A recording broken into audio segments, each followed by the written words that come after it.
Hey, there we are. All right, cool. Welcome to the stream. I highly doubt anybody's going to join me today, but I wanted to get on and start this build. So if you caught the live stream yesterday, we're starting a new project. I am building a Micron with my little brother. He's going to follow along with the stream here, ask questions, do whatever. It's not going to be covered, but this stream is to serve as a guide for him. So I'm going to try and do everything on stream, even the boring bits. And I'm going to try and do it in smaller bites than I typically do. Normally I just kind of work on these for a whole weekend and get as far as I can, and that's what you guys get. This one, hopefully I'm going to do a little bit different in smaller bites. Today I'm going to try and just get the frame assembled. That is all. We're building a Micron Plus from Formbot. I have, let's see, what do I have? I have the assembly manual pulled up here. So we're just going to work through this a little bit. Like I said, today is just the frame. So hopefully that's what we're going to get done. Guess there's nothing left to do but to do it. This manual is not complete, first and foremost. So it's going to be kind of awkward, but it is what it is. We're also not building the printer that's in the manual. So the manual is for a 120 mil. We're building a 180 mil. So the lengths of extrusions and other measurements are not going to be accurate. We'll worry about that as we go. The first thing we're going to do is label our extrusions. And if you look at this document here, it says we have 4 A extrusions. And it says the 300 mil ones are going to be A. Well, there's only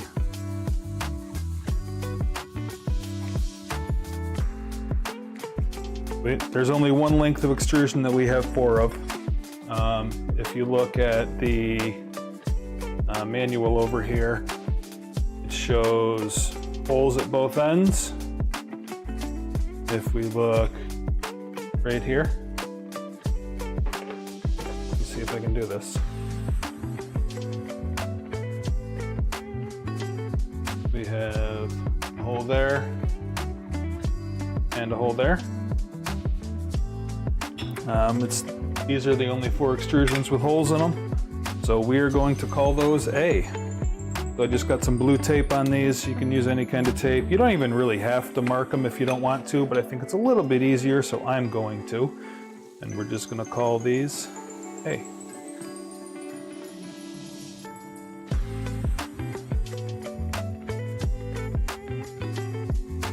Extrusion A. And then we should have 10 that are the same. We got 1, 2, 3, 4, 5, 6, 7, 8, 9, 10. And these are all going to be B. I'm just going to mark these B.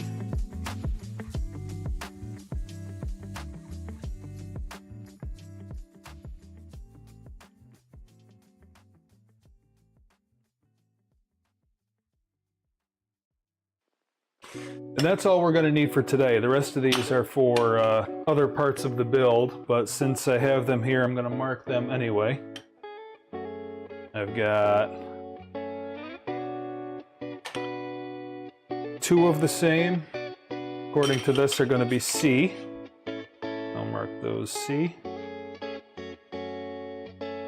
And one that's a little bit shorter is going to be D. And then one that's really short, I'm just not going to mark. And we'll know that that is E. But I'm not going to need those today. Go to the bench here. Stuff laid out. So as I talked about on the stream yesterday, I had mentioned to my little brother to get some sort of tackle box to put all the hardware in, since this came in in little baggies instead of in an organizer. I had this box left over from my V0 build, so I just laid it out. The things that corresponded up here, I put corresponding. Anything that doesn't match, I left the label from the bag in there, and then there's some other random ones I just left in the bag. Just so you guys know what's going on there. I got a print just starting, so I may get interrupted here in a moment to check on that.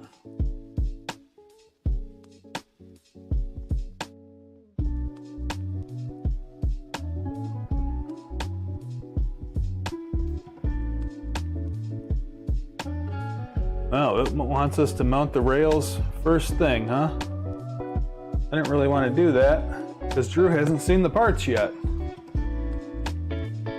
No, I guess I can lubricate the rails.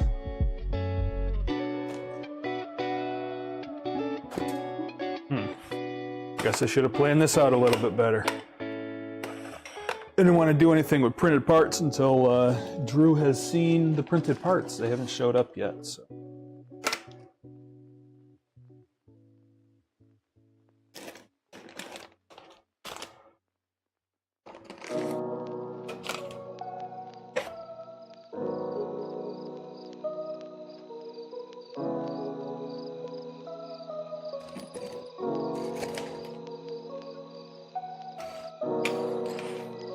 All right, we have, go back to the overhead. One rail that's a little bit bigger. That's going to be our X carriage. We're not going to worry about that quite yet. Leave that back in the parts box. The rest of the, well, two of them are going to be our Y axis, so we're not going to need those right now. And these four are going to be Z. Those are the ones that we're going to need right now.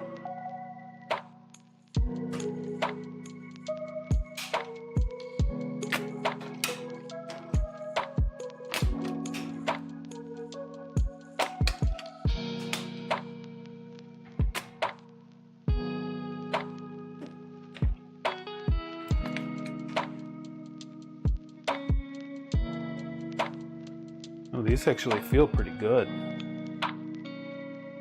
Wow, I'm impressed. All right, Vividino.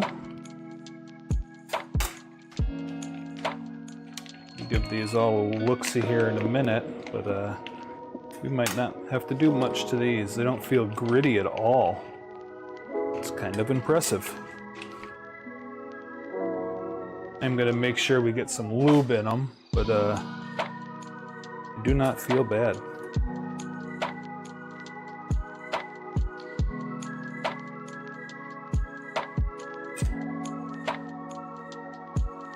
Yeah, I think just a quick wipe down with some IPA and throw some lube in them, and they really don't need much work. Cool. Got some paper towels here.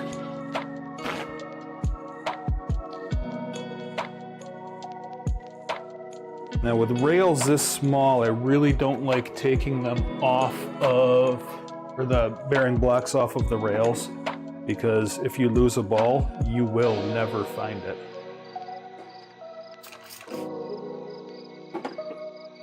And even if you do, getting it back in is not going to be fun.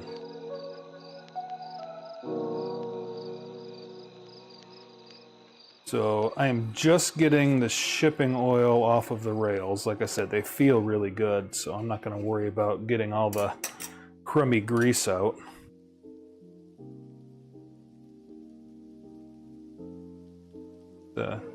Pretty impressive for a kit at this price point.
I don't have one of those little syringes here. You may have to pop these off. All right. You're gonna do this, but be extremely careful.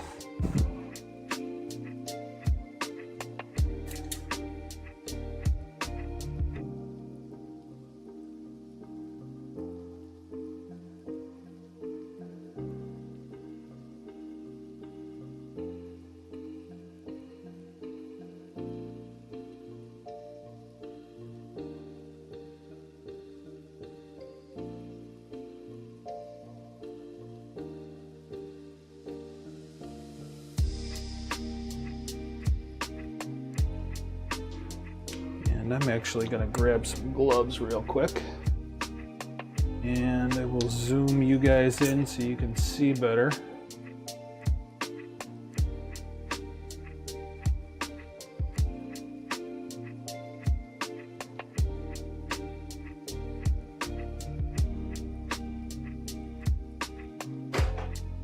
Grab some gloves.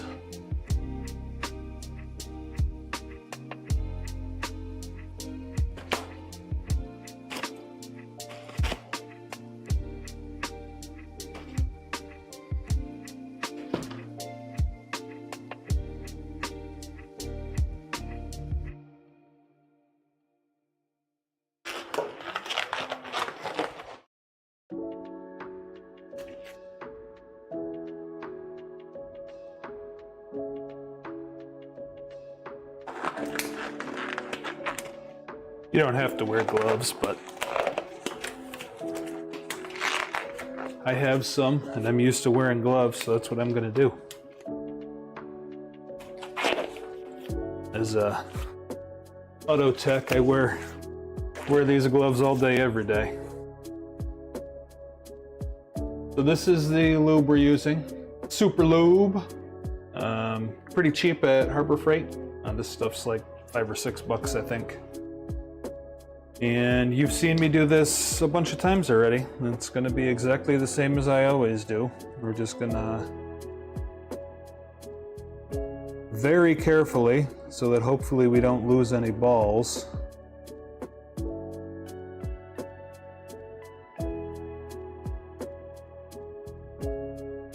Just going to pack the grease in there.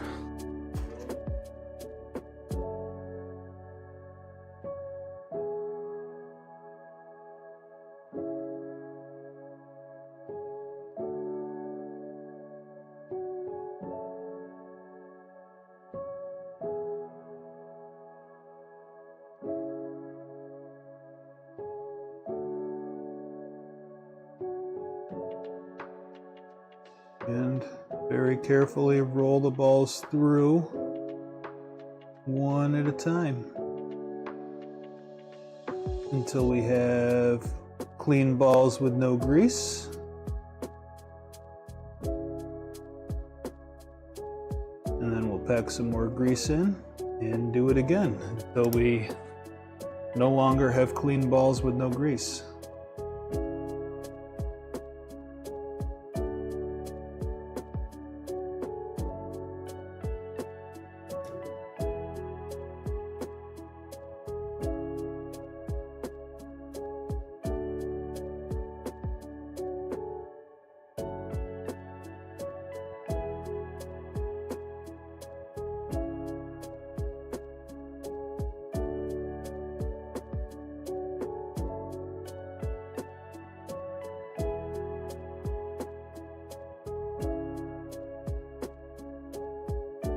There are a bunch of good videos out there regarding greasing these linear rails. I am currently not following best practices because typically you don't pull rails this small or carriages this small off of rails. A lot of guys use a little syringe. There are teeny tiny little holes. I don't know if you can see that. In the ends, you can inject grease in there. Or what some guys do is they will take a little syringe without a tip on it, and leave the rails on the carriage and squirt grease in through the bolt hole.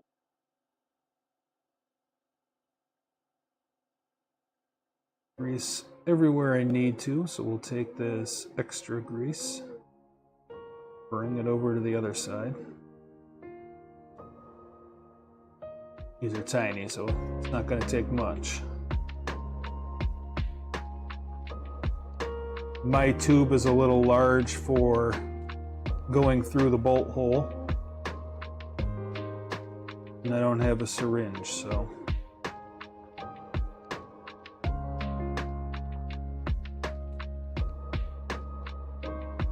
we are just going to be extra careful.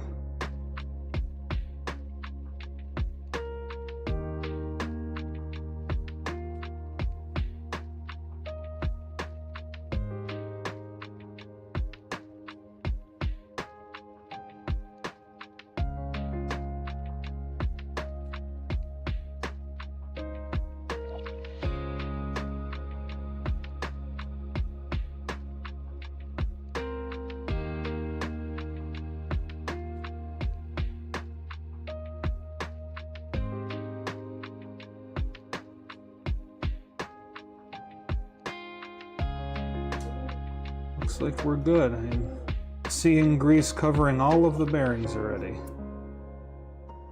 So, extremely carefully.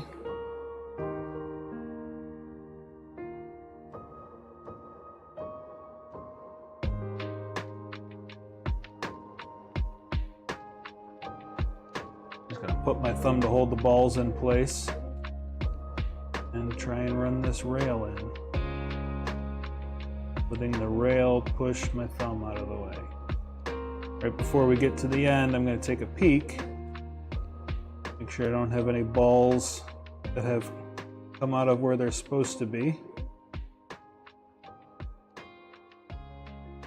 We are good.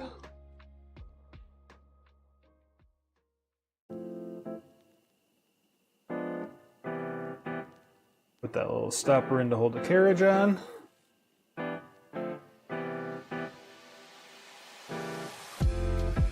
Now, because there's grease in there now, it's not going to move as freely as it did when there was no grease in there. Feel pretty good. Just grab another paper towel and wipe off the excess. We'll move on.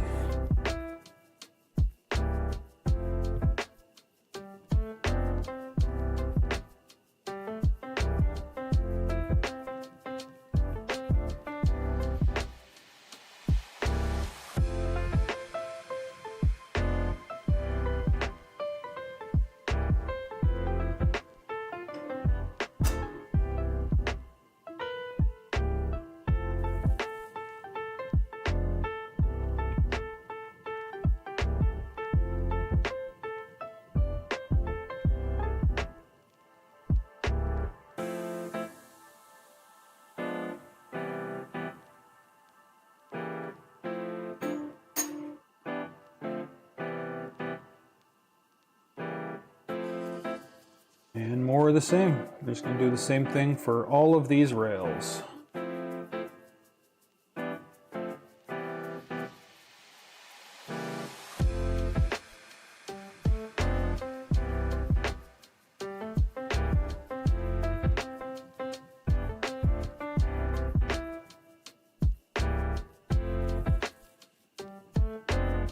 Using the balls to distribute the grease that I packed into the rail.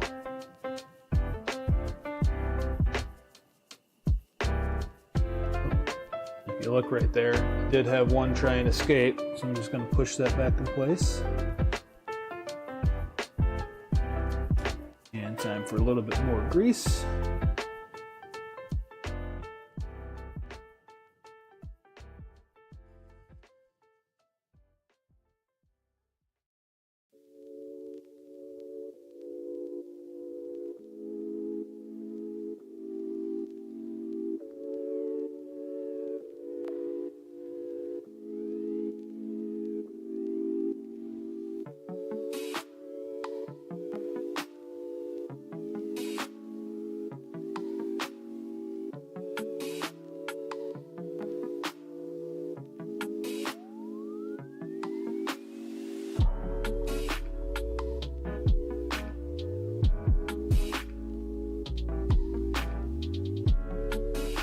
Take your time. Doesn't take a lot of force. Shouldn't really take any force.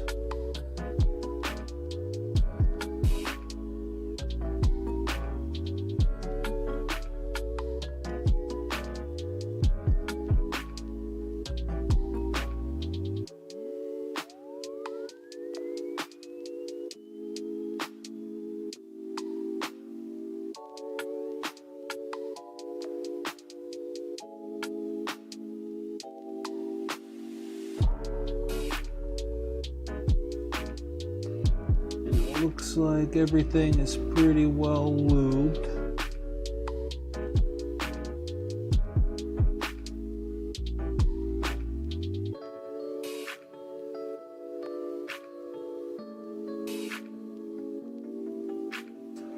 So we go to the other side.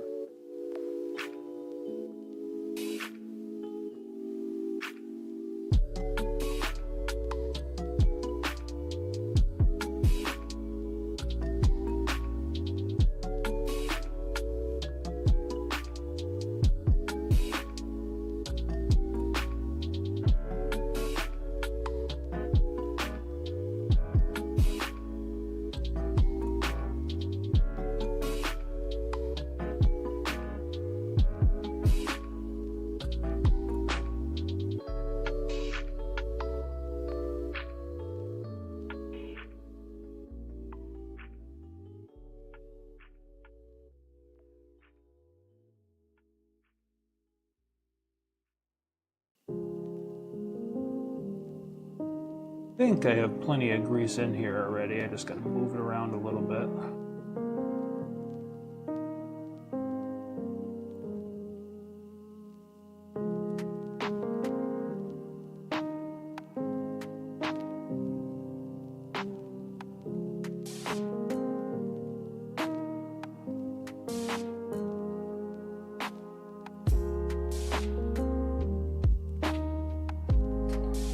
We have grease everywhere. Same thing as last time. Use my thumb to kind of hold the balls in position.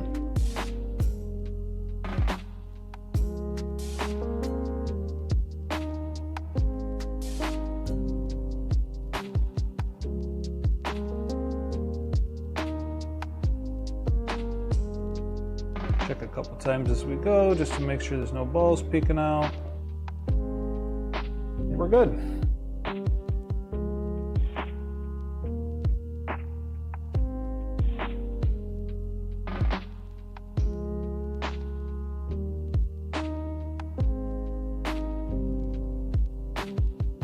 Stop back in,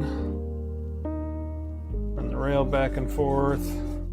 Again, it's going to be stiffer than it was before because now we have grease in there and we did not before.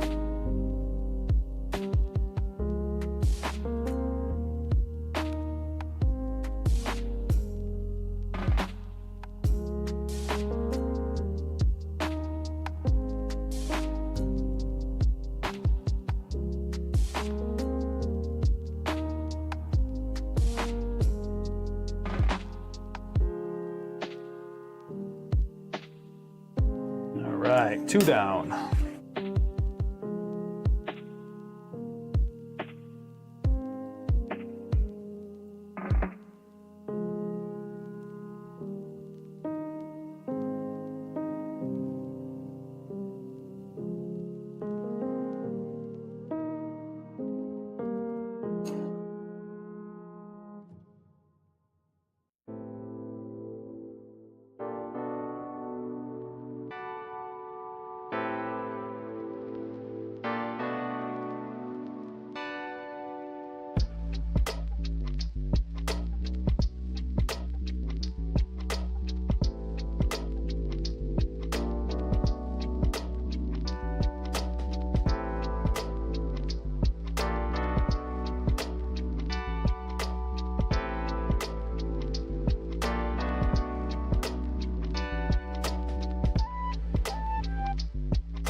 Just using the balls to carry the grease around. Making sure that we don't lose any.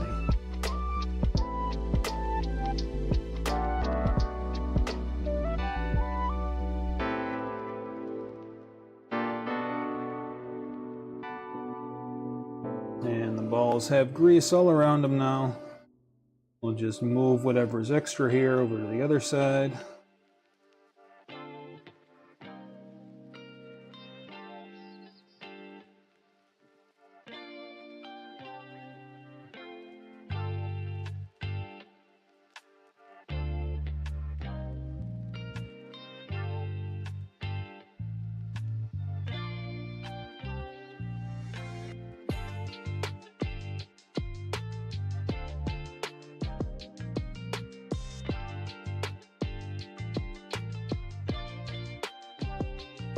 Oh, I got one that popped out. Do you see it? Right there. Gonna push that back in place. There we go. If you look up in there, you can see how that little piece of steel holds the balls in place. It kind of holds them in the channel.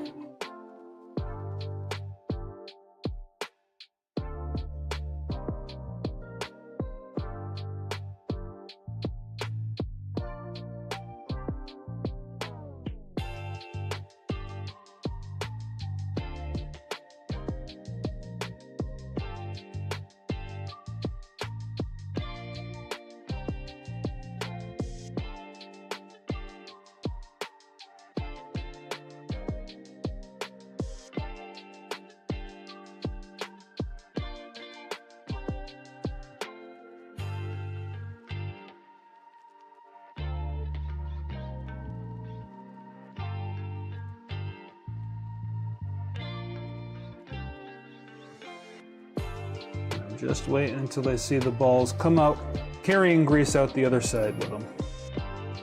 Not quite there yet.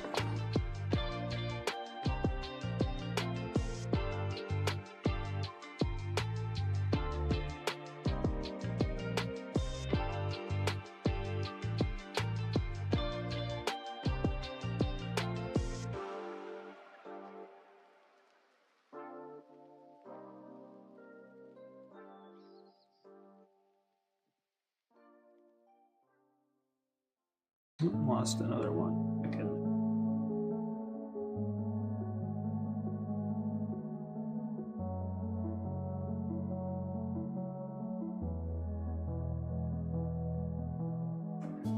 Take your time.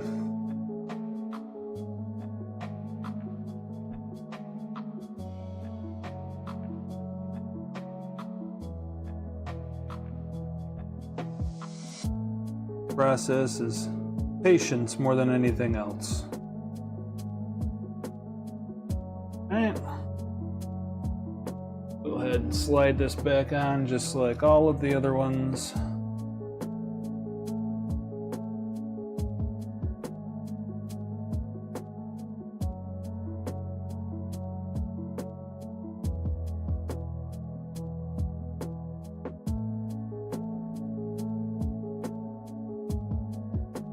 Good.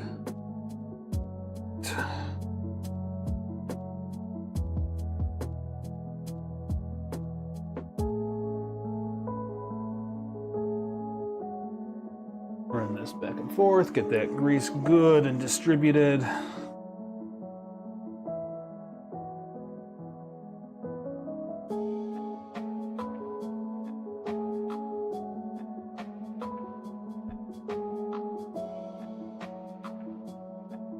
Get the extra wiped off. I'll probably wipe these down one more time after I get my gloves off. Make sure we don't have any extra on there. Extra's not going to hurt the rails, but what it is going to do is allow dust to stick. So you don't want it to be. Grease is good, but it should be in the carriage, not on the rail.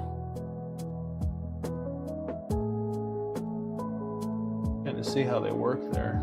Kind of cool. linear ball bearing.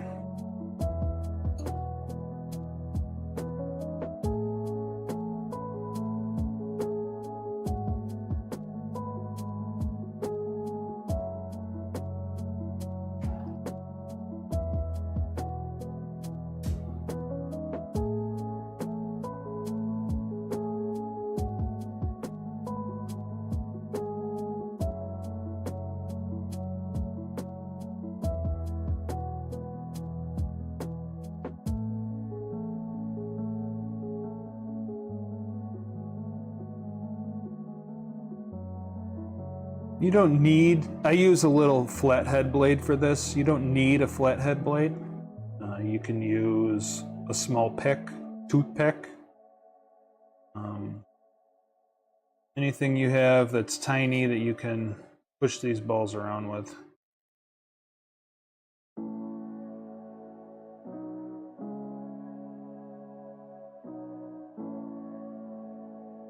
Drew, if you're watching this, the set of drivers I sent you only has hex drivers in it. Don't look too hard for one of these, because it's not there.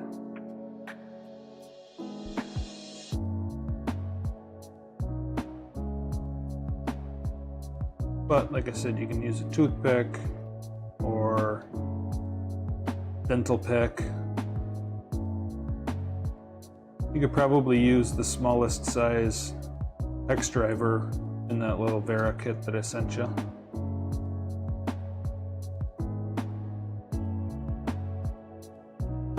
Okay, looks like I got grease coming out the other side. Don't have that much extra this time, so I think I'm going to have to add a little more.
Starting to bring grease around with them, so we are good.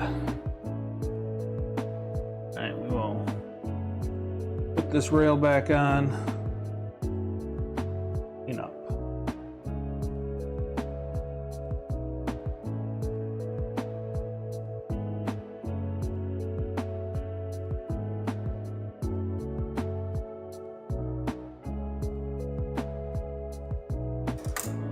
Cool.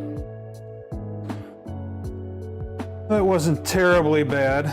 Just be very careful and take your time. This is not something that distractions are going to benefit you.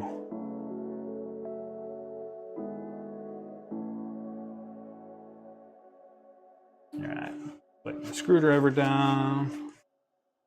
That away. Seal up the grease.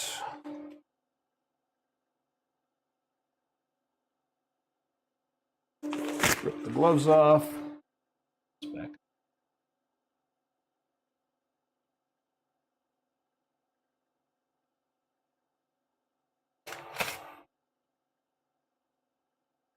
And we'll give these just one more wipe down.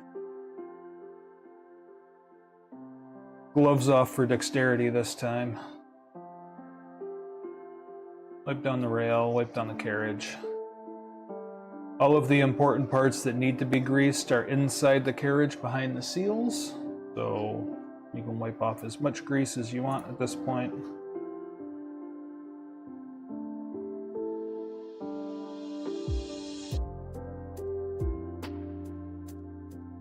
So the other way you would do this is to inject the grease directly into one of those.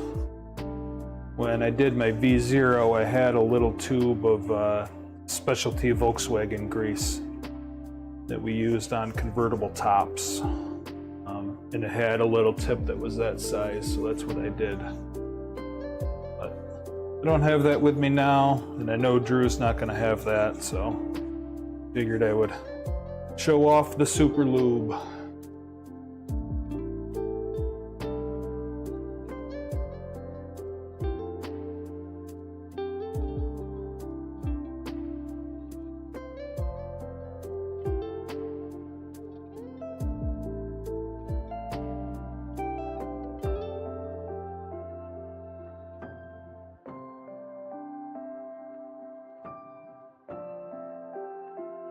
I know I was preaching it on the stream last night, but this is I find building printers to be very therapeutic. I'm reminded of Bob Ross, your happy little accidents, very calm. Not getting stressed out, just taking your time, making sure things are done correctly. Getting stressed out or doing it wrong. Back up the tools, come back at a later point. Work isn't hard, it's just meticulous. You lose your mind in it.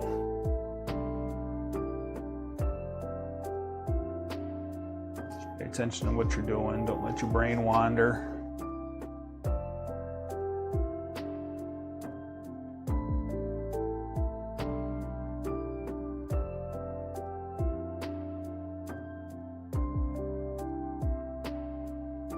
Oh yeah, this is nice. I'm pretty impressed with this kit so far. Rails are much nicer than I was expecting. Not that Formbot has a bad reputation, but they're not known for having quality as nice as LDO, for example.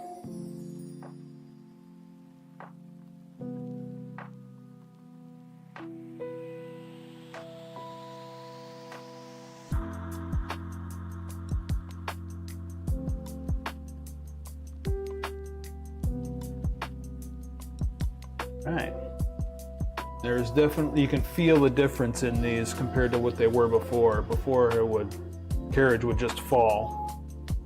There was no grease in there, no viscosity stopping it from moving. They feel very smooth. So that's good. All right. According to the manual here, I can probably do this.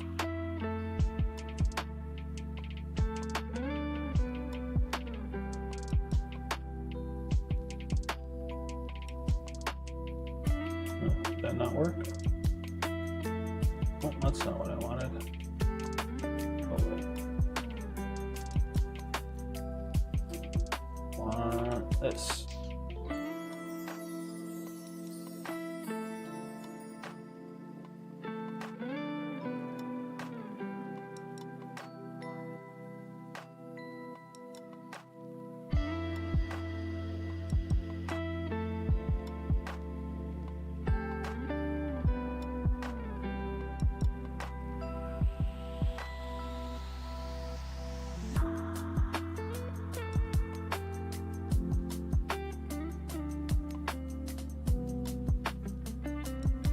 So you don't have to see the actual manual, you can follow along with me, but now you've got like this down. So you can see me. Now you can just kind of see at least where I am in the manual. I'll let you follow my work. So we have these guys, which are little alignment tools that it tells you to print out.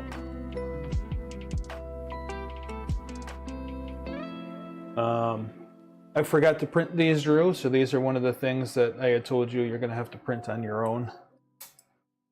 And it says to take one of the 300 mil, which was the A extrusion, I believe. Go back up and check. Yep, A extrusion.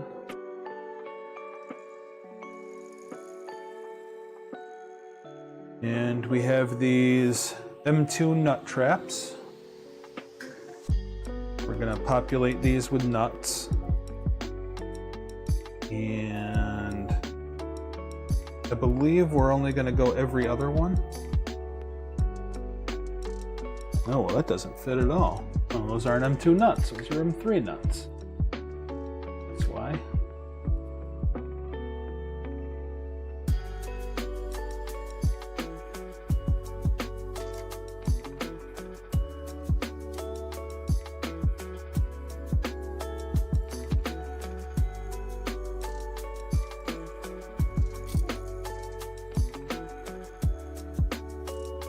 Alright, so on this guy we have 1, 2, 3, 4, 5, 6, 7, 8, 9, 10, 11, 12, 13, 14, 15.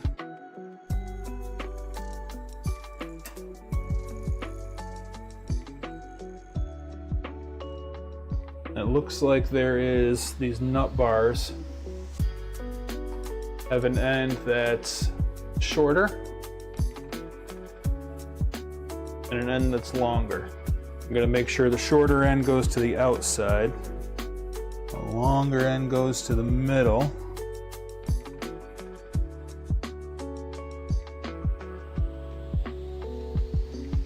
I think we're going to do every other one.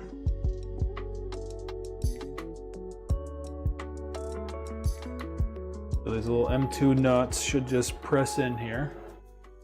Bring you in for a little bit closer look.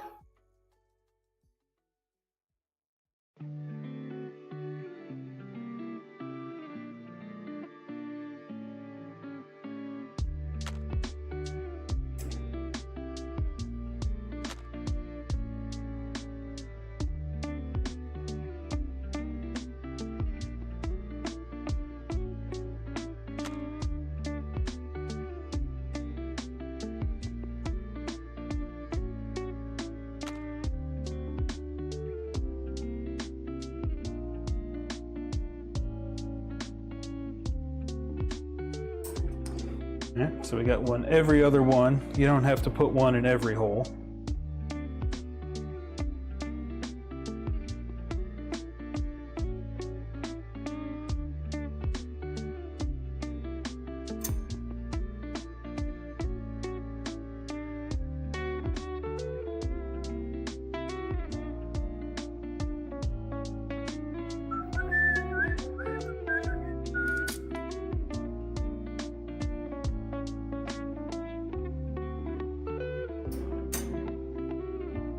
Some kits want you to put one every hole, some kits don't.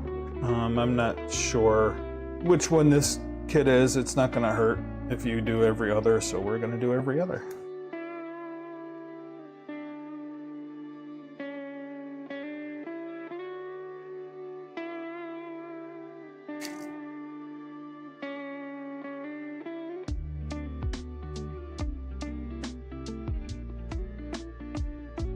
Then we will take our E-extrusion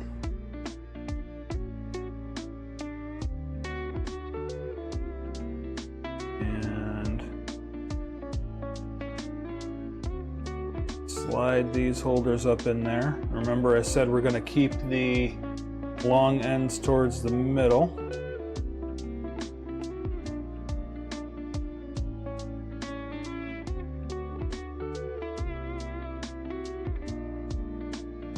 I wonder if there's a benefit of putting these in the other way around. Not sure.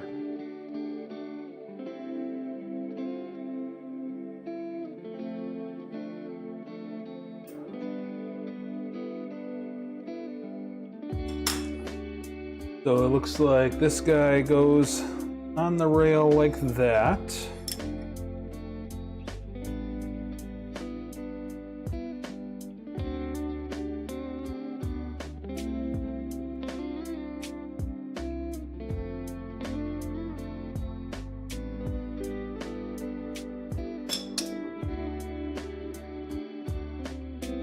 another one on this end, and the rail in the middle.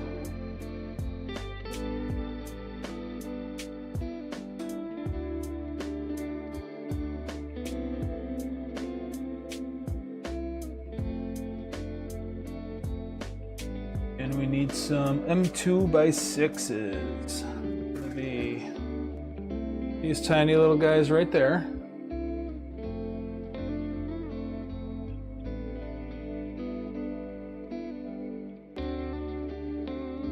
With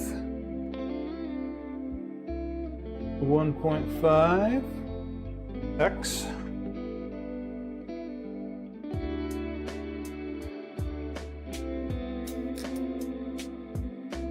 I'm gonna have to take that plug out so we can get at that last buttonhole there.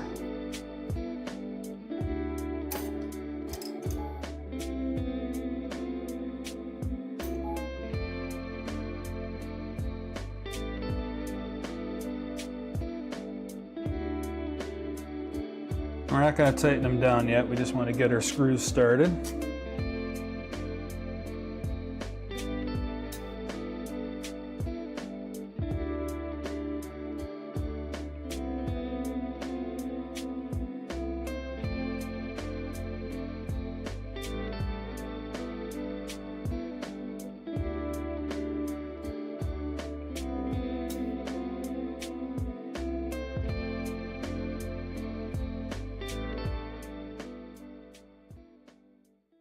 I'm gonna have to turn my fan on here. It's getting a little toasty.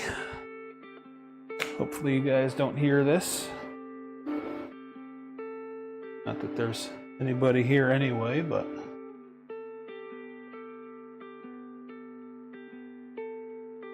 try and be polite for whoever tunes in at a later date.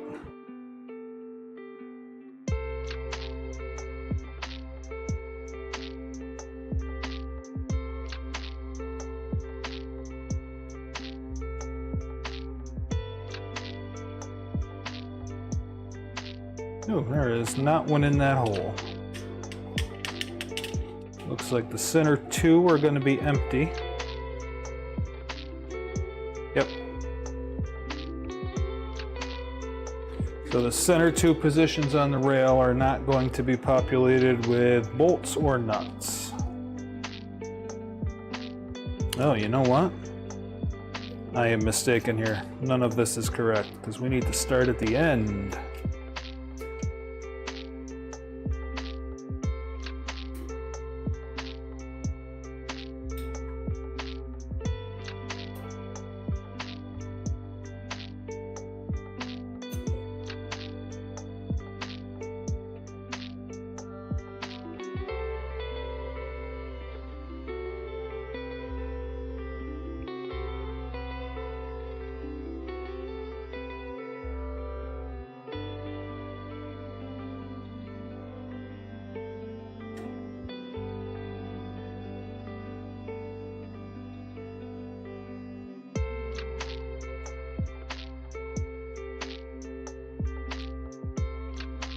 Alright, so starting at the end here.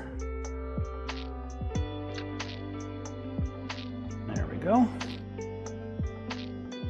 There we go.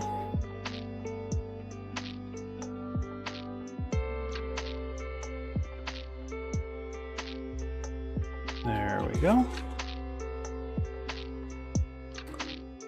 So I was mistaken. It's just the center position that's not populated. Okay. So it's every other one, starting at the two ends. And then we're going to make sure these are all a little loose so we can move that rail around.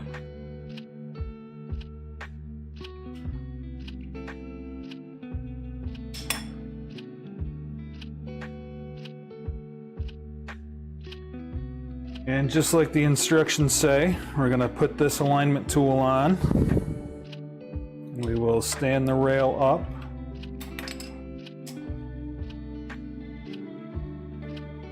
We will position so that the rail is inside of this groove. That's against the bench.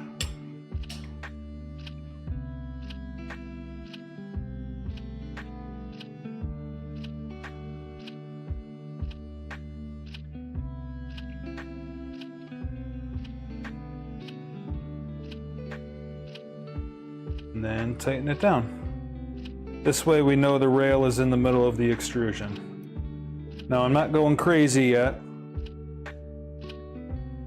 I'm just going to make sure they're all touching, and that's going to help hold everything in place while we torque. And we're not even really going to torque. These bolts are very small. They do not need much to hold them in place.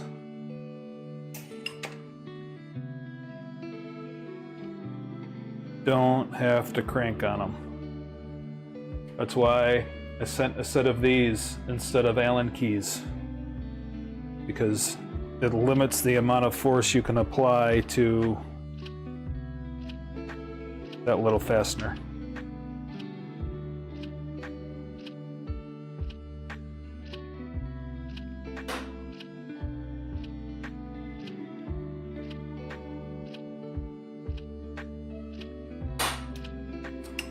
There we go.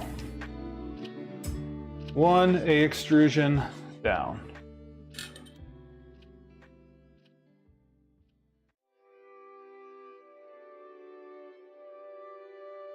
On to the next.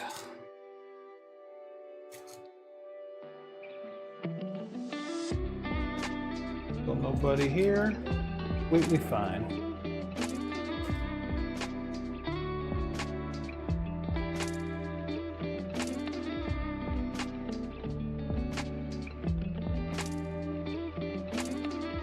Didn't want to miss anybody if they were here.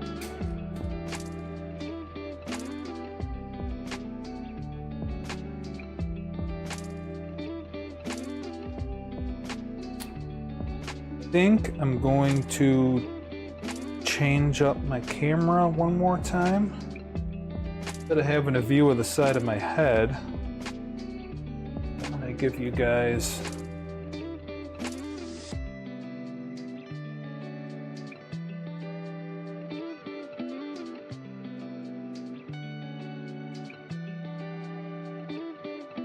this view here.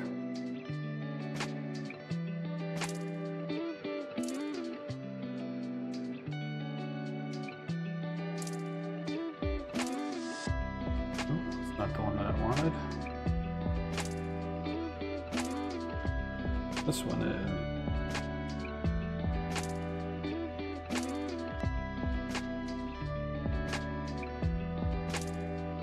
There we go.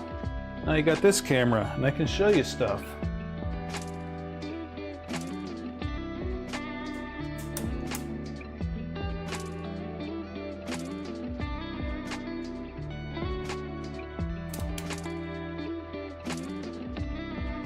Maybe a little bit more zoomed in than the overhead.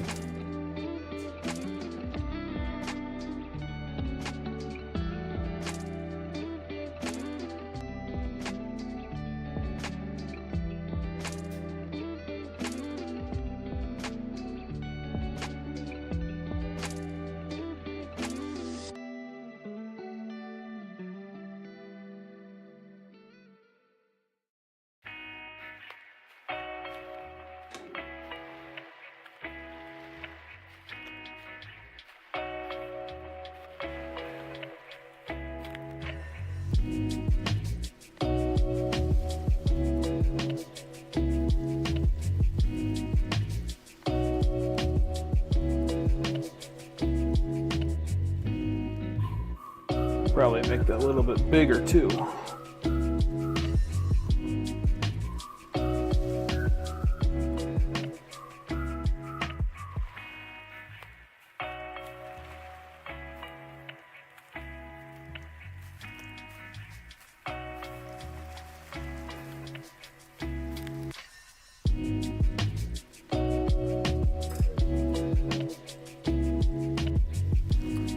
The same as before, we're just populating these little nut bars.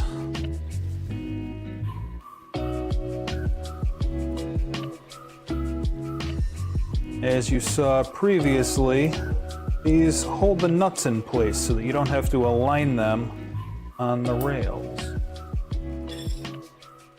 Now I believe these rails are the same all the way around. Probably should have showed this before, but it looks like there are holes on all four sides. which is good. And the ends, all of the ends have no threads. Focus. Yes. There we go. So it doesn't matter what side you put these in place in right now. It is going to matter what orientation they're installed in the frame, but it doesn't matter right now. Like I said before, we do want them so that the long end in the middle, short end on the outside, just so that we're sure they're out of the way.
Just getting these started again.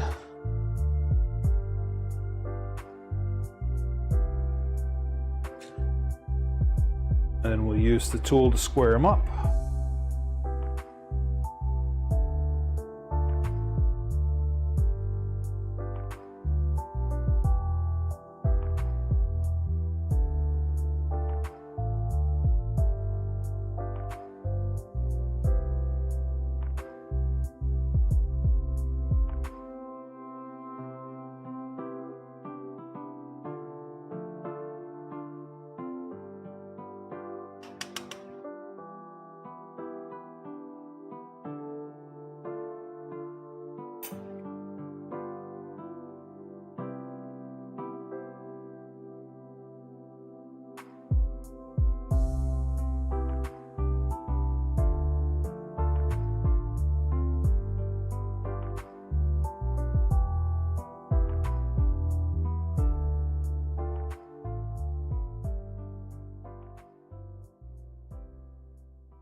And I've got them a little too tight because I can't slide the rail.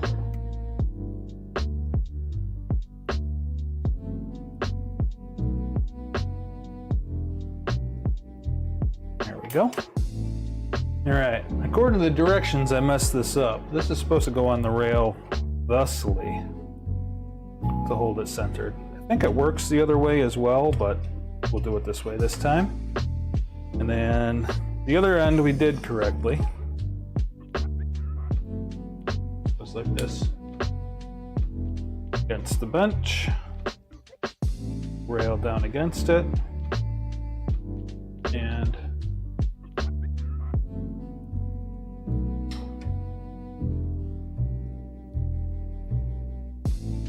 then snug it up.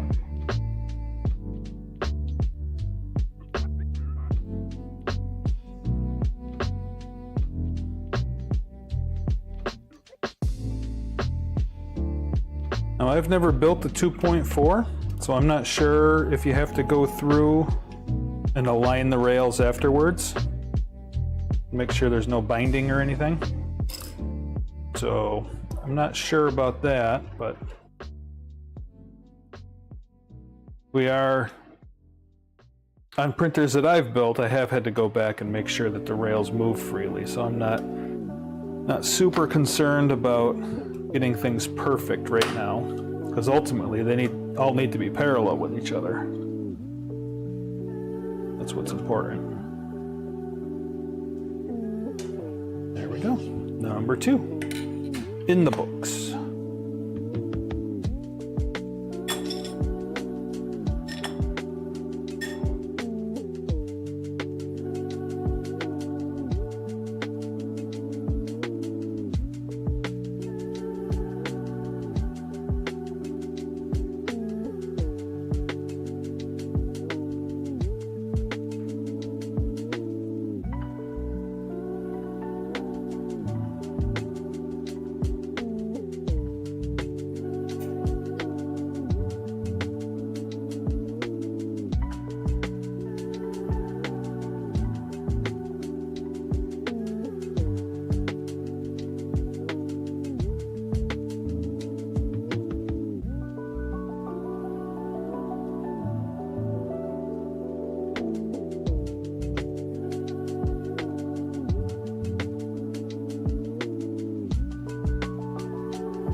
Ooh, I messed that up. See what happens when you're not paying attention? Remember what I said about slowing down?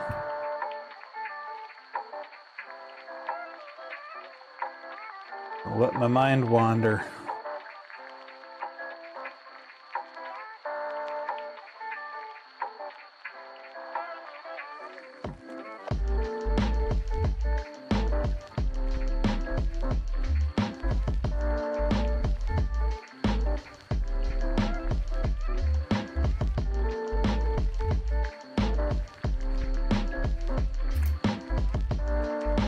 Just like before, the fat end we're going to put towards the middle. So that one will go in that way.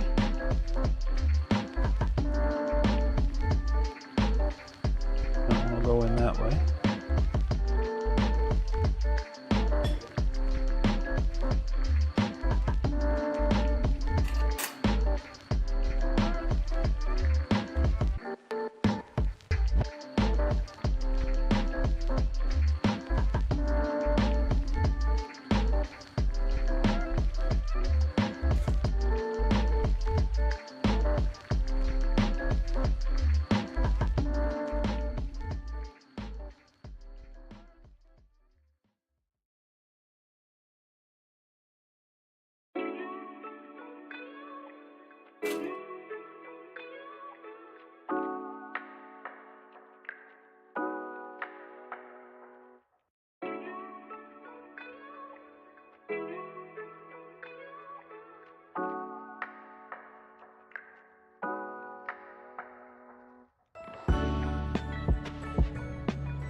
Same deal. Use that to align it, and this to align it.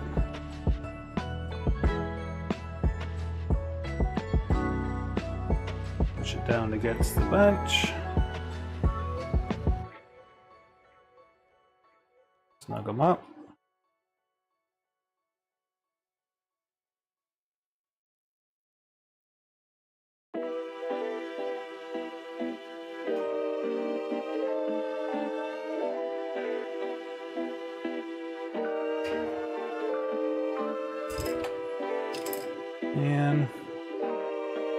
Give him a little bit of love.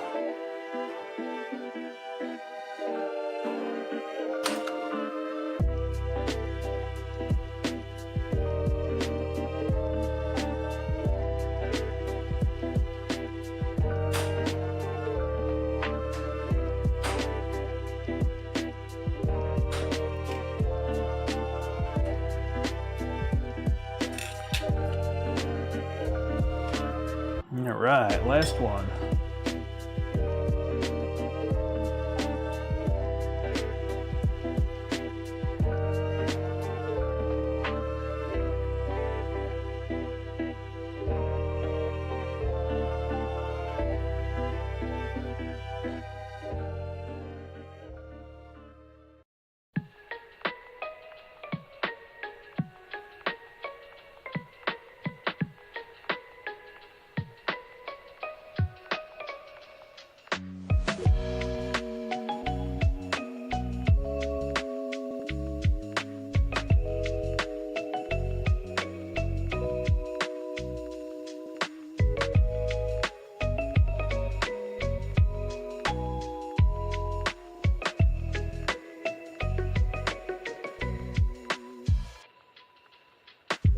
If anybody has any opinions about my video setup, feel free to chime in the comments.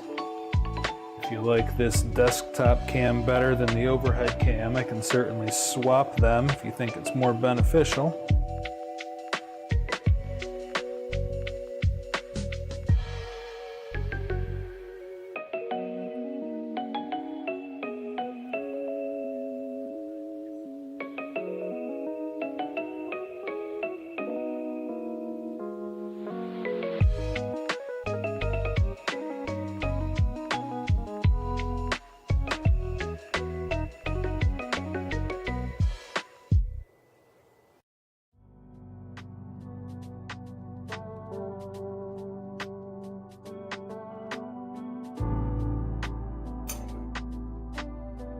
And last ooh.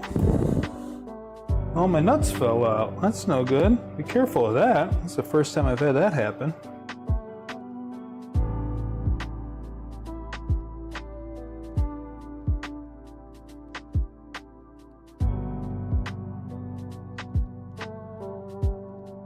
All right, well, that's certainly something to look out for.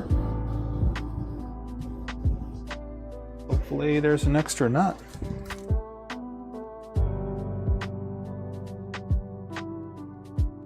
Something that small I am certainly not going to find.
Well,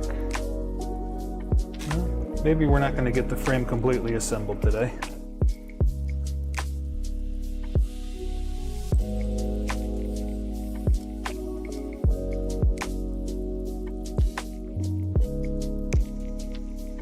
For some reason, I wasn't expecting to grease rails today. I guess that was a mistake on my part.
All right, now for the alignment jigs.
There we go. We have Z-rails. Now we need rail stops. Well, sorry if this is spoilers for you, Drew, but I gotta get some printed parts out. I'll try and do it off camera, so all you see is the parts I'm using.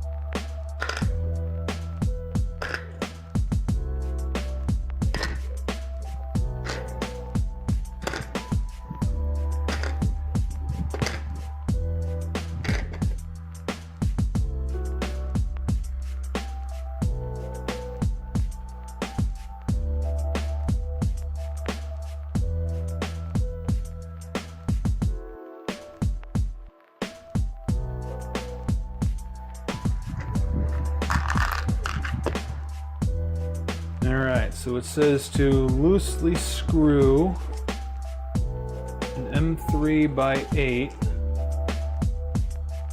through the rail stop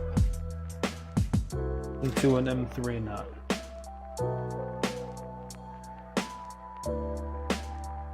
So we have an M3 screw, the Z rail stop, and an M3 nut.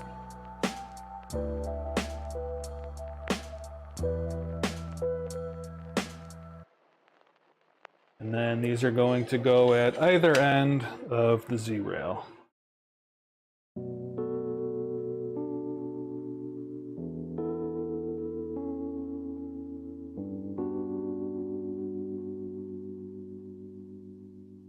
Through. Z-stop.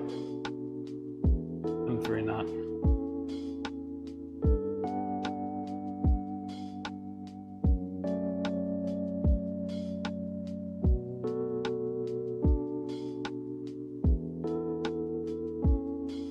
Slide her in, and these get tightened down. Tighten the screws firmly, it says.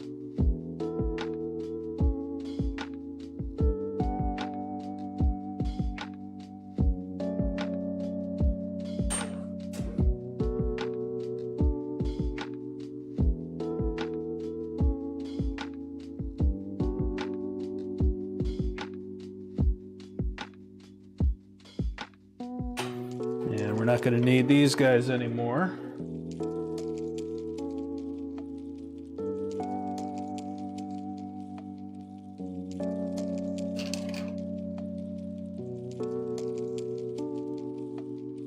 Because now these stop the carriage from coming off.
Oh, my phone is ringing. You guys are gonna have to bear with me for a moment here.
Sorry about that. My wife called me. She's at yoga training this weekend.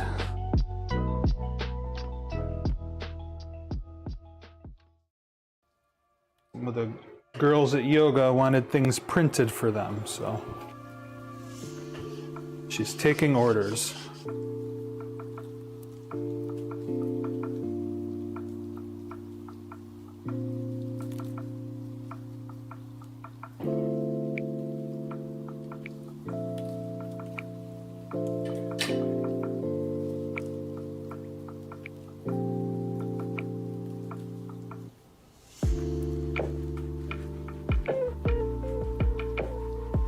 I showed this, but if you look at these, there's little tabs on one side and not the other. The little tabs fit into this slot here. Make sure you have those oriented appropriately.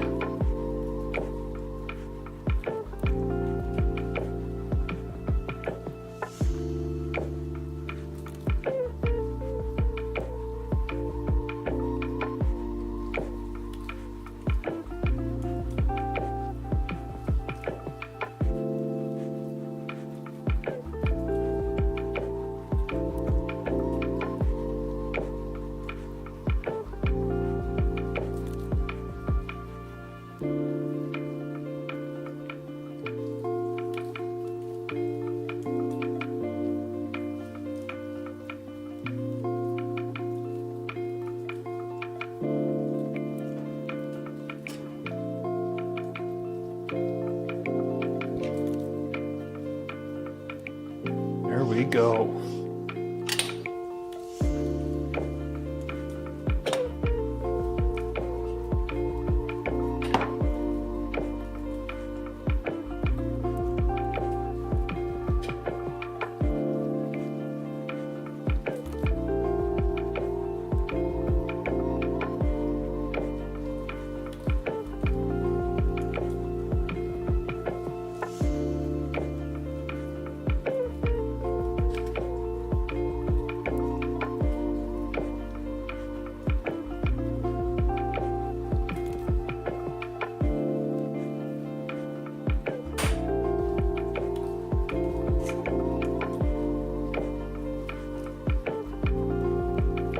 Screw stop nut.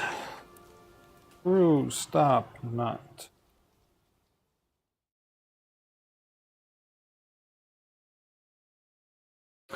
So the way this works, probably should have showed before I did all this, but an M3 nut is the same size as the slot there. So the nut will fit right in there, and the extrusion will act as a wrench and keep the nut from spinning. It's the nice part about working with these small rails, or the small extrusions.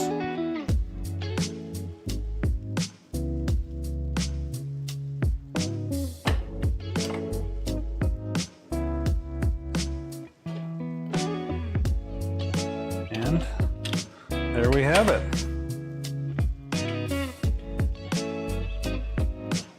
Ta-da! All right, what's next? Frame assembly notes. Take your time. Your entire printer is built on and around the frame. Take extra time while assembling the frame to be sure everything is lined up correctly and square. Check the diagonal measurements of all sides as you build in an X shape across each side of the frame. Both measurements for each X should be the same. If these measurements are the same or within a millimeter, consider your frame built and proceed with the build. Alright, so give me just a moment before I start this next section. I will be right back.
All right, I'm back.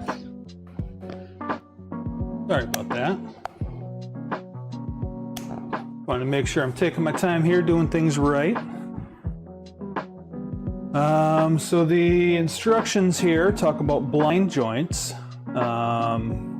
Basically what we're going to do is thread a screw into the ends of these.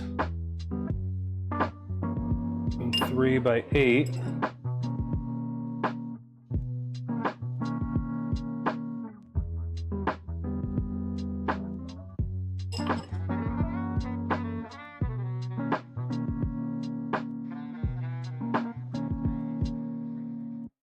And then slide that into the groove of the next one.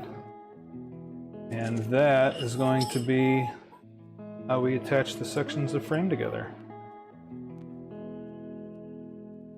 Actually, before I do this, I am going to Loctite these.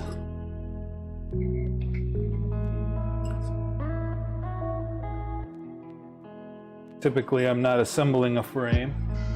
A lot of my projects I'm dealing with printers that have already been assembled. So I don't typically have to do this part, but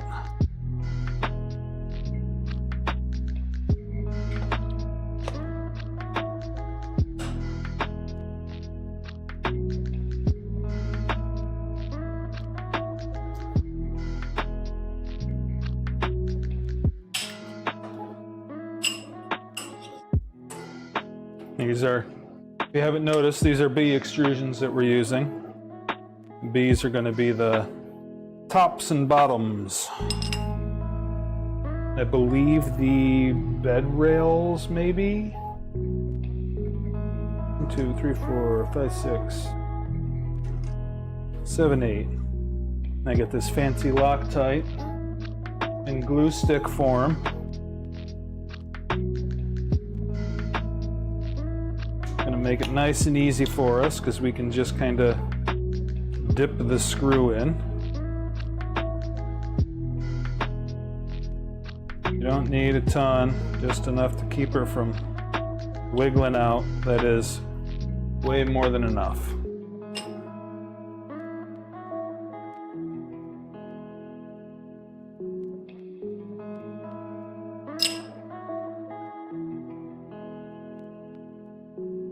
All this does is prevent the screw from backing out during vibrations from printing.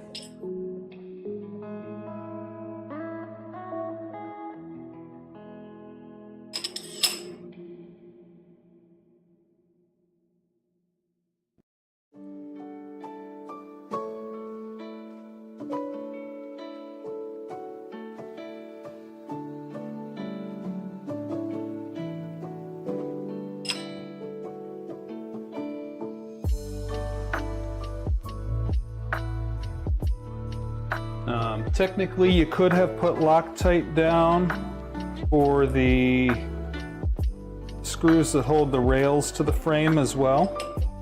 The only time you don't want to use Loctite is with a printed part, because Loctite will interact with the plastic in a non-favorable manner.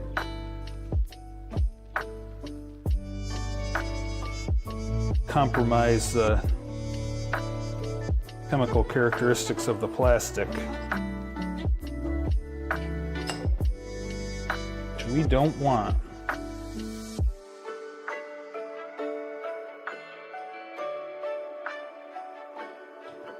Like I said, you don't need a ton of this. Just meant to stop the screws from vibrating back out. And honestly, probably using too much.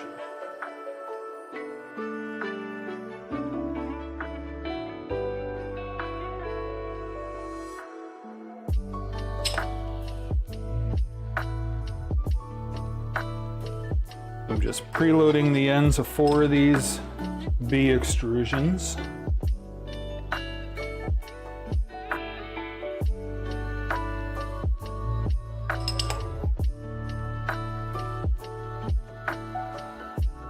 Before we assemble these, we also have to preload nuts. So the second step in our instructions here say to assemble your frame on the flattest surface you have. Glass tables and granite countertops are excellent options. That's why I have this sheet of quartz here. Will make it easier to assemble a frame that's square. I also have these 1, 2, 3 blocks I'm going to use, and Drew, I included a little right angle square in your printed parts kit. And then it says 50-15 extrusions may require many nuts to be preloaded during frame assembly. So I did not print the no drop nuts. They're little assembly guides that help keep the M3 nuts in place. I didn't use them on my V0. I didn't have any problems, so I didn't figure we were going to need them here. So this says to assemble the first corner. Note on preloads. Once the frame is built, we will not have access to the slots of these extrusions. This means as we assemble the frame, we must preload nuts correctly in each extrusion before we proceed to a step that seals up both ends of the slots. The preloads are labeled clearly on the step that seals up each extrusion. Be sure you load them all before you connect the beams together and seal the slots.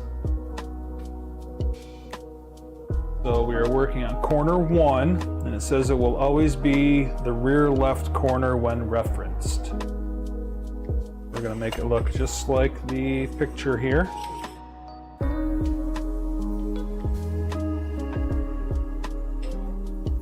Kind of see how this is going together.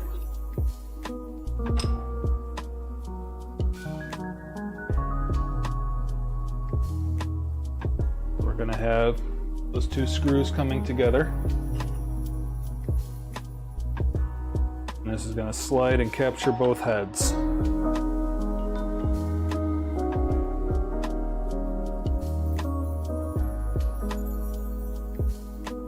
Let's start with one of our pre-assembled Z extrusions and 2 of the other extrusions.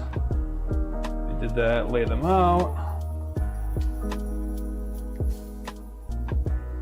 So the end with the 36 mil gap, which is the end the shorter end that we use this guy to measure, is going to be facing down. And then it says to ensure things are held square. We will do that as well.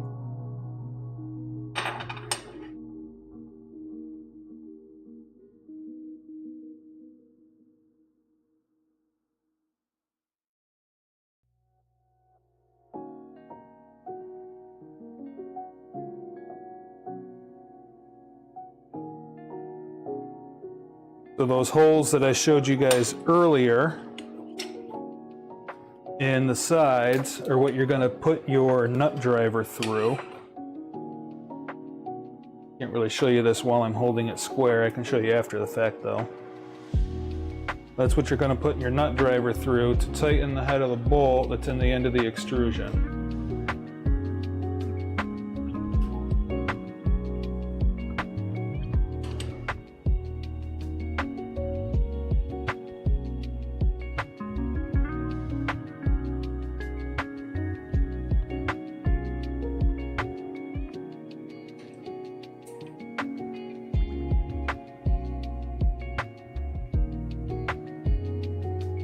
I'm just using my 1, 2, 3 block as a square.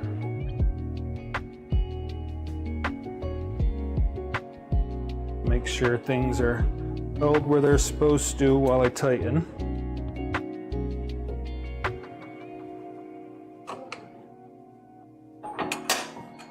And we are nice and square.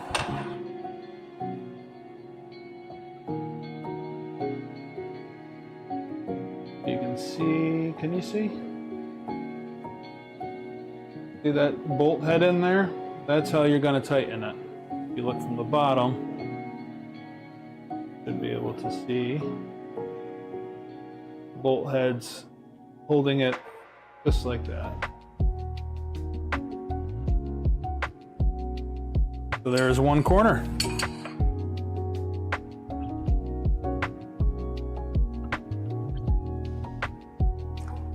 Now we are going to assemble corner number 2. And it says, before adding the next extrusion, preload nuts into the 220. It's this extrusion. It's not 220, but it's extrusion B that is about to be enclosed as shown. It gets 4 nuts on the top. So on the top here, this is the top. It's going to get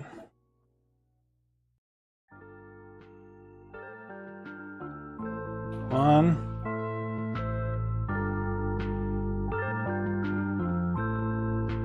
two,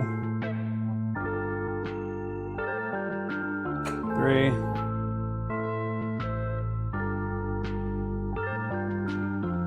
4, and 8 nuts on the bottom.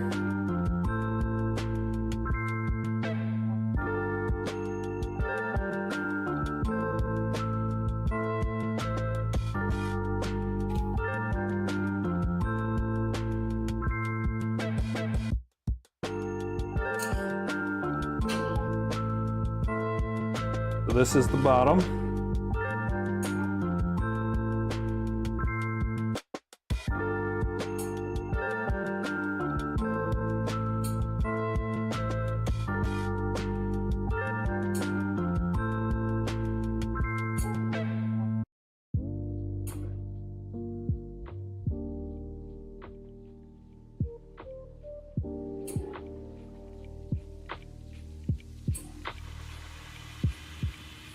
And 3 nuts on the outside.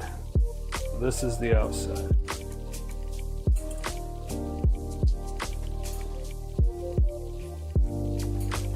So we got 8 nuts, 3 nuts, 4 nuts.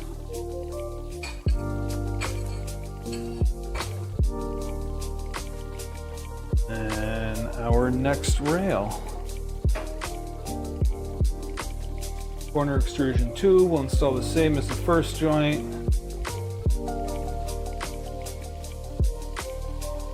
And the linear rail should face the same direction as this one. So this is facing this way, facing this way. Slide it in there.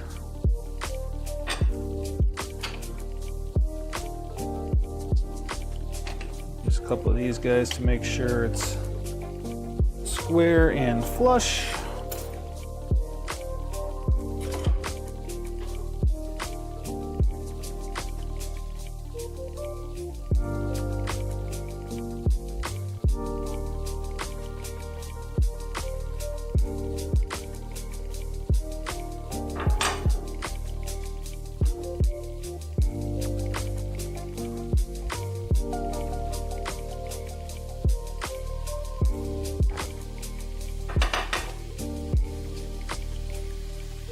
Something like that. Just double check here. We're good. We're good. Flush, flush, flush. All right.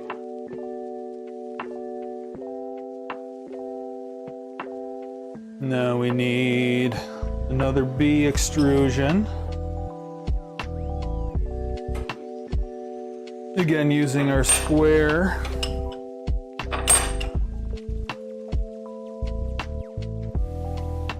To make sure things are aligned appropriately.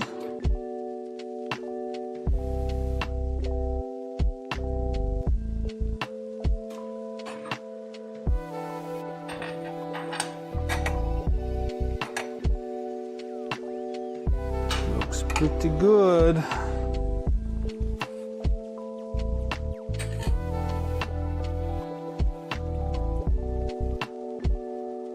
And we're going to need 2 M3 nuts on top.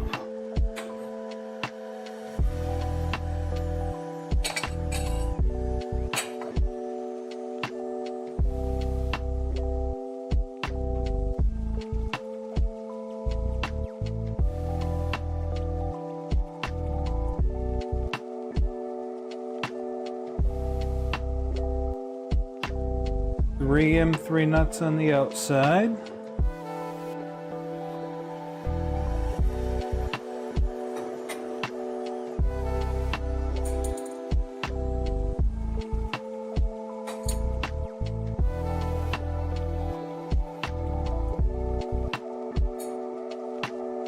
And 8 on the bottom. So the 8 on the bottom are probably going to be where our skirts go.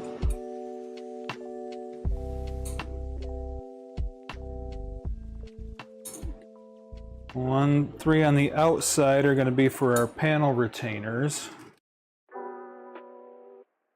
I'm not sure what the ones on the top and bottom are going to be.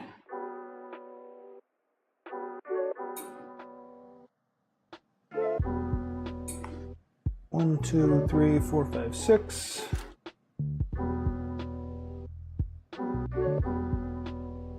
Seven, 8. There you go. Got 8 there. Ooh. 3 there. 2 there.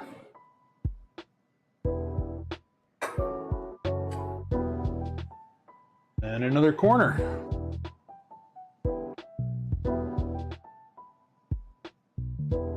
And then this rail is going to face this rail. Going to go thusly. Ooh.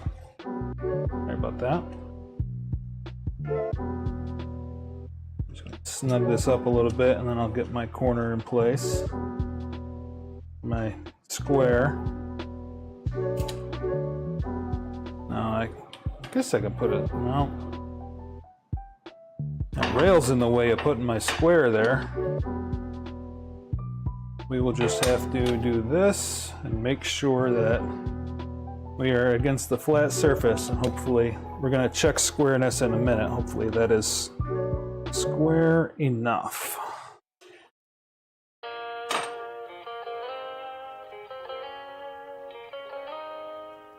Measure real quick.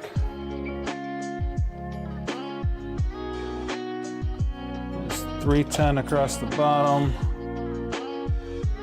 There are 310 across the top, so we are square. At least in that axis.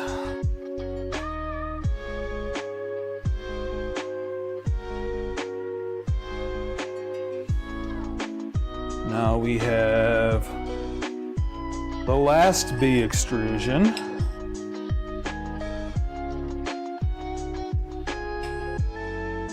We're gonna make sure this one's square. This one we can do in 2 directions at the same time.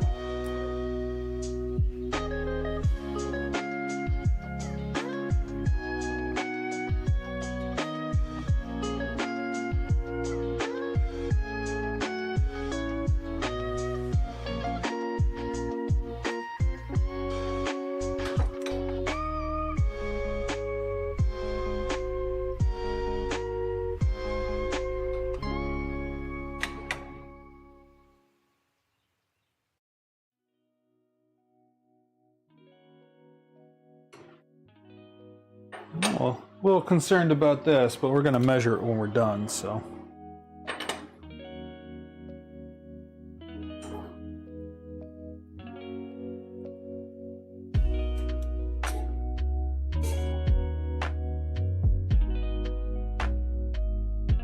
Now we got to load a bunch of nuts. So this is the one that we just installed. We need 4 on the top.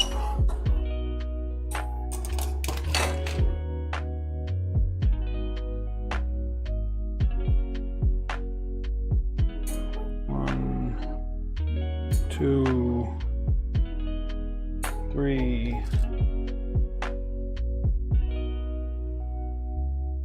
4.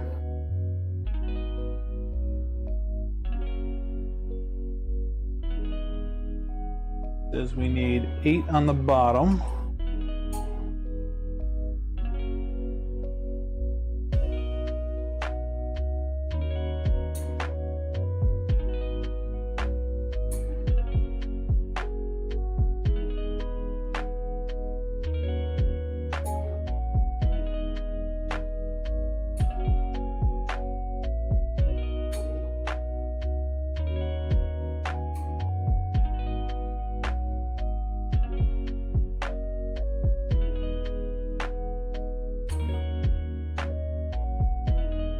And none on the outside, is that right?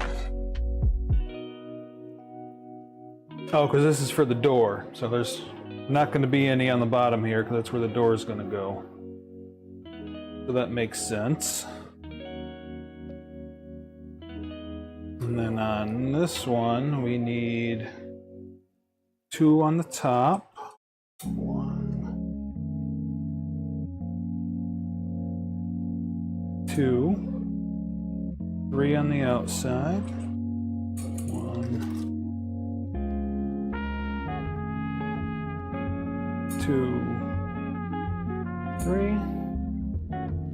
8 on the bottom.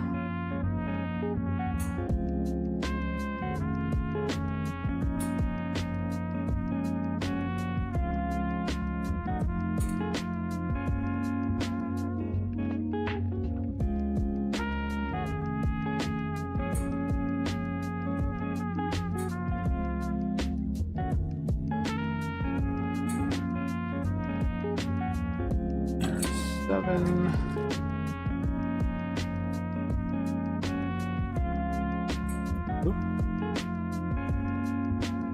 8.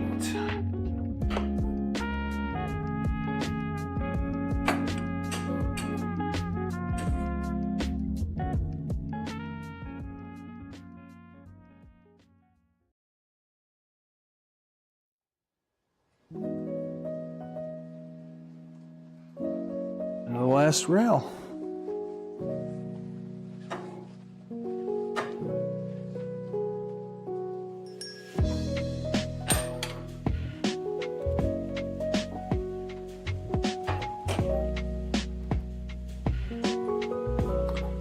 I'm going to snug this up a little bit again before I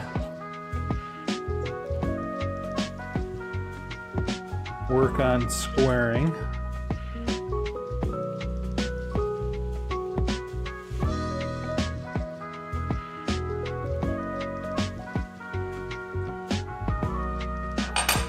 Oh, that brought everything together perfectly. Square, square, square, square. All right. I like it.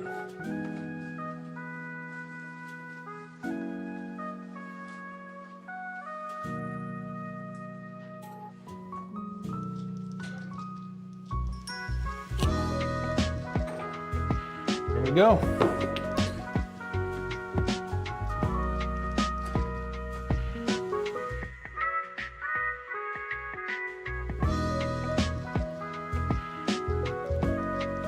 Yep, and we made sure that the linear rails are facing each other.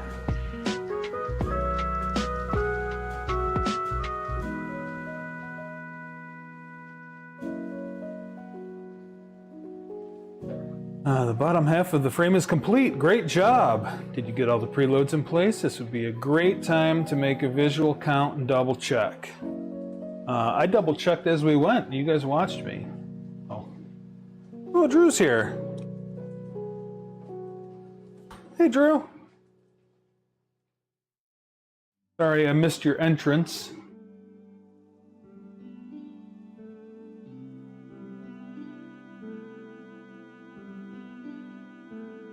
We're assembling a Micron.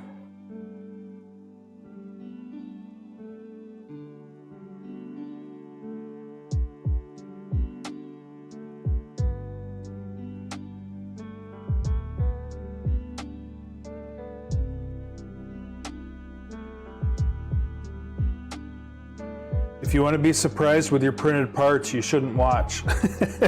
I was hoping to just assemble the frame, but I forgot you have to put the rails in before you put the frame in.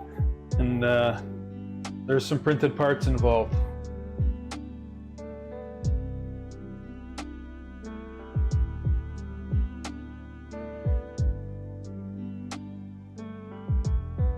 Now we're going to work on the top of frame.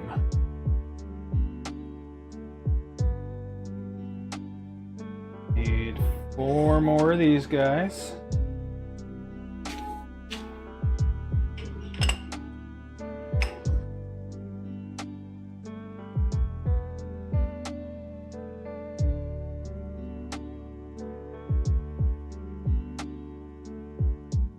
Did you get your Loctite, Drew? That it was delivered.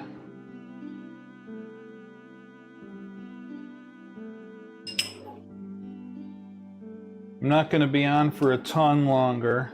Priscilla will be home in roundabouts an hour. I'm going to call it then. I'm going to try and make this smaller bites than I normally do, so it's easy for you to follow along and I can label the streams better. You can reference.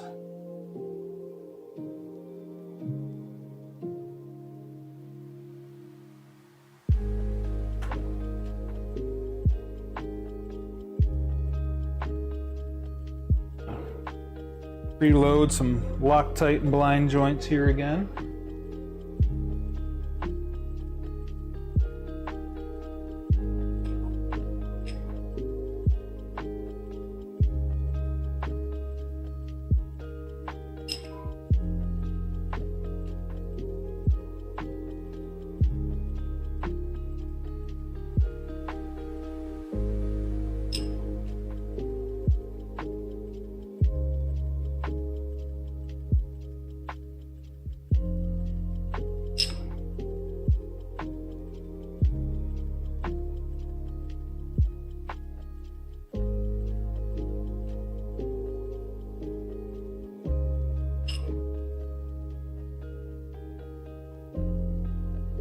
I'm assuming since Drew just joined in, he is not live and he's at the beginning of the stream.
All right. Ooh. Watch out for that guy.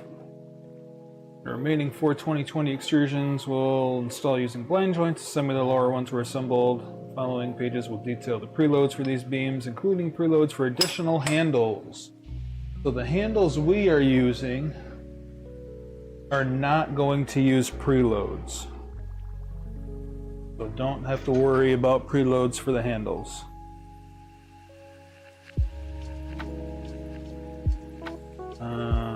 Start with the beam that connects corners 1 and 4. So that's going to be these two.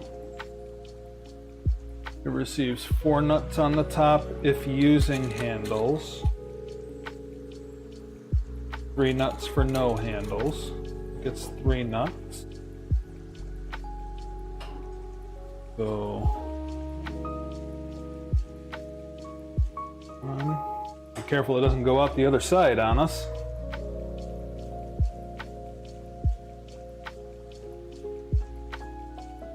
Two.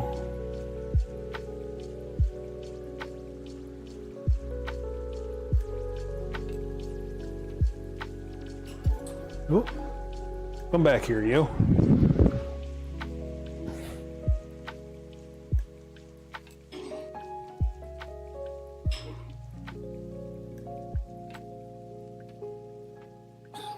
Three. 4 nuts on the inside.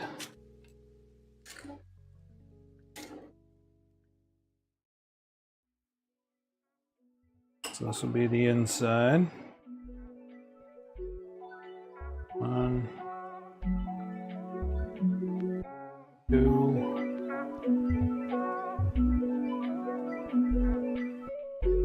3.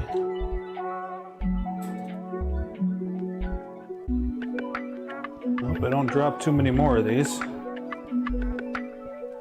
4 on the inside. 3 nuts on the outside.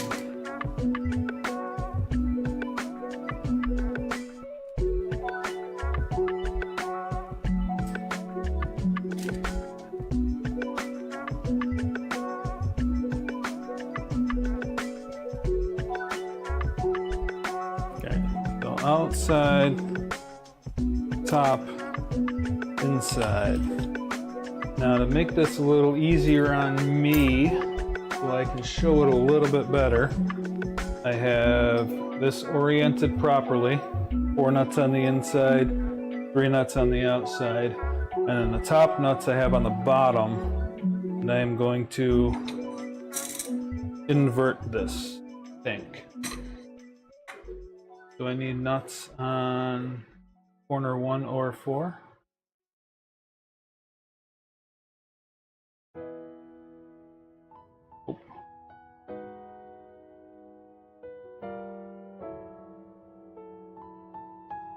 Actually, yeah. Yes, that is what I'm going to do.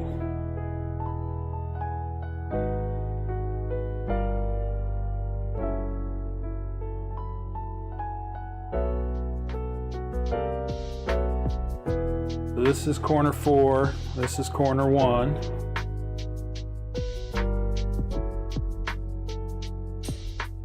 I'm going to do this.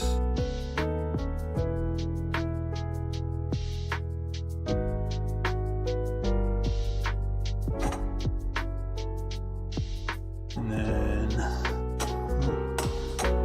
put some 1, 2, 3 blocks here.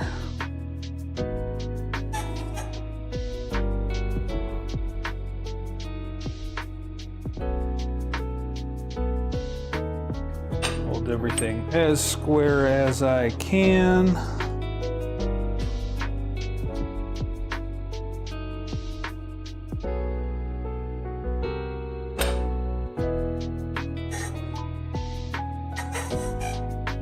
Same thing on this side.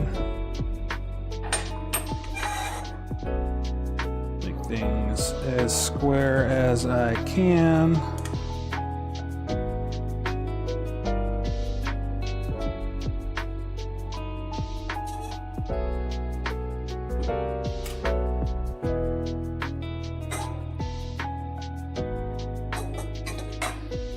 Alright, this is the front because we have no nuts here.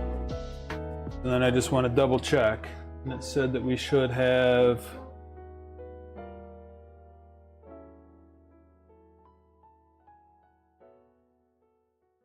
3 nuts if no handles. 4 nuts on the inside. 3 nuts on the outside. And that is what I have.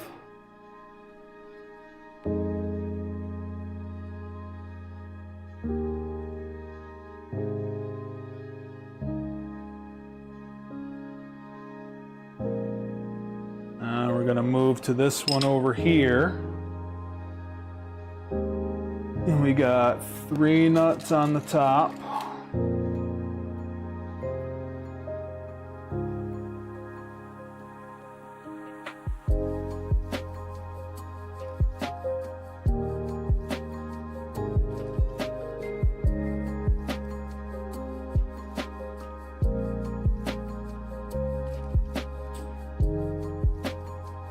And 4 nuts on the outside.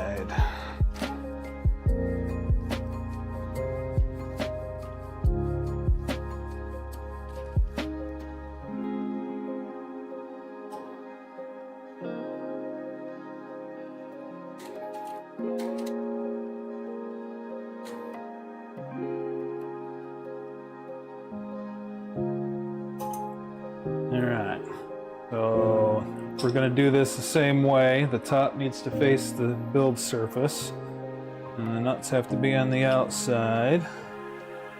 And then this is going to be this extrusion. So we're going to invert again.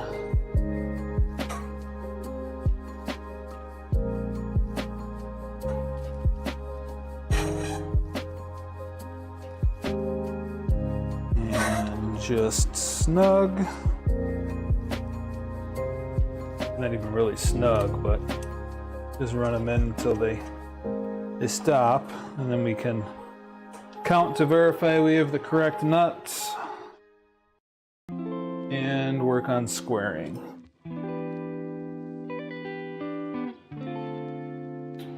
And we do not. What did I do wrong? I put the nuts on the inside, not the outside. It's a good thing I checked. So, take these half a thread loose. Spin this around. Drop it back on. There we go. Got 4 nuts on the outside. And then it should also be on the top. Perfect. Let's run these back in, and then we'll work on squaring it.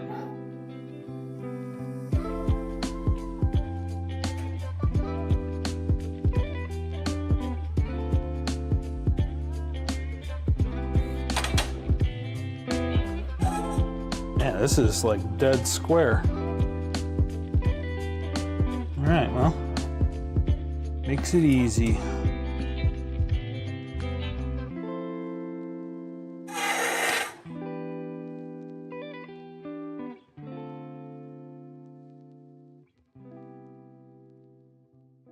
Makes it easy.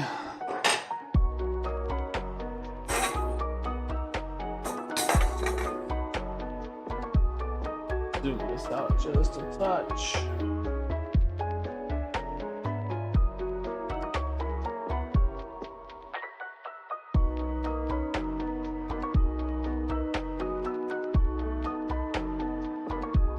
And then we need to build one like the first one. So we have 3 nuts on top.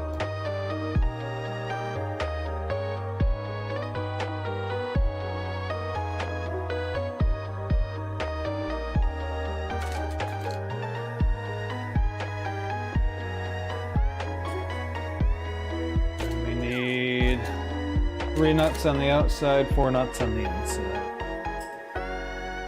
And I really have to stop dropping these or I'm gonna run out.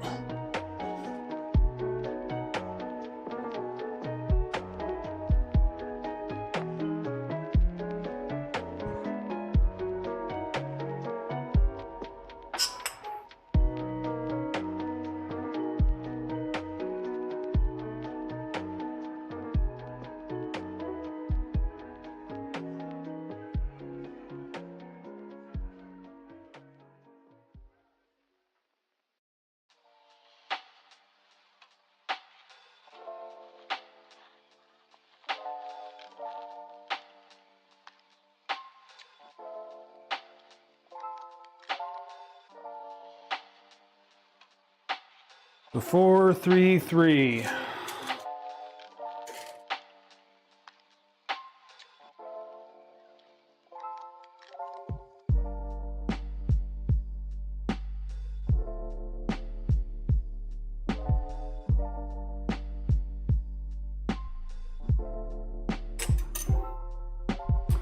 And then the top is going to be against my build surface, and the 4 nuts go to the inside. So I want this extrusion like this.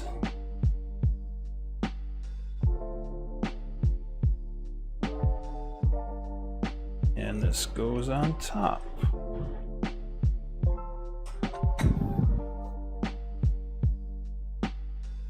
And then again, before I tighten, I'm just going to make sure.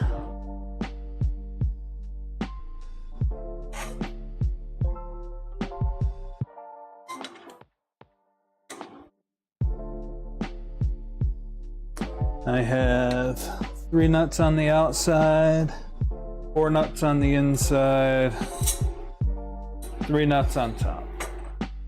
What I want, right? Yep. Perfect. Now,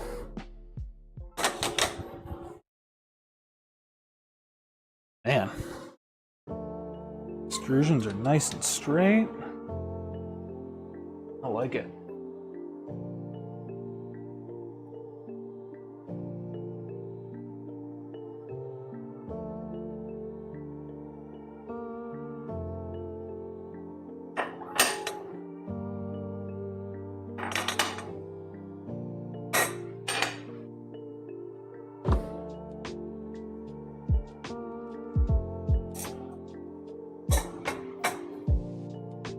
And then we have the last extrusion.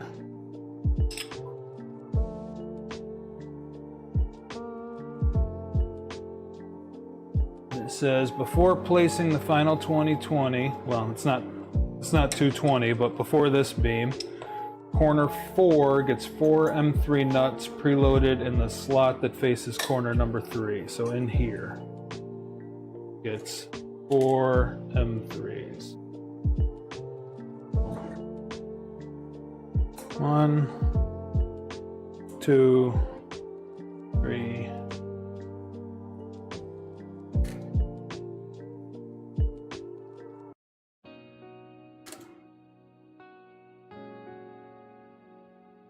Four.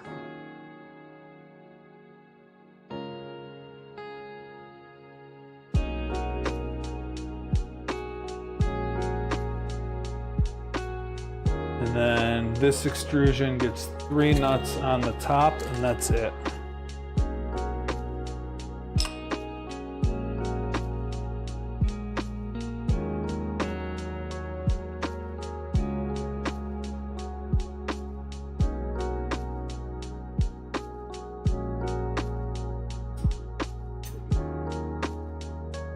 And top goes to face the work surface. Ooh, can't flip that over this time though, because the nuts will fall out. Gotta start this first.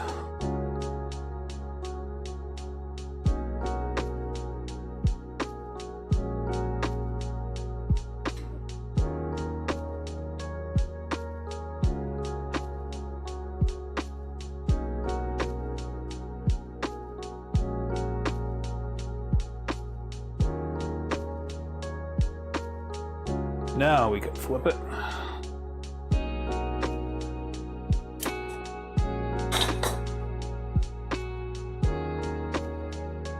And I want to loosen this just to make sure it has a chance to bottom out. We're using the workbench as a reference surface to make sure it's square. And then we will check .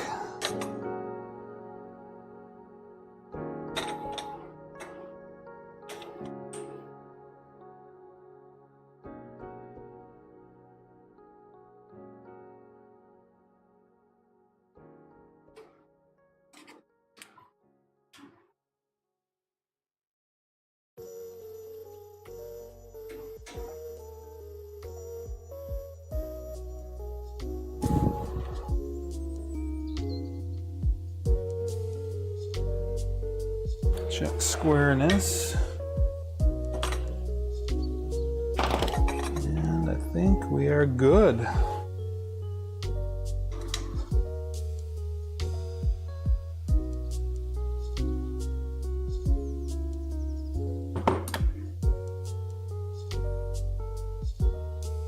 All right, now before moving on, I want to verify squareness. So we're going to measure. I am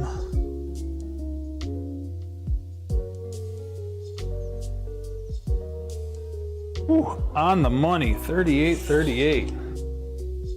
Flip it over and check the other end just to be sure.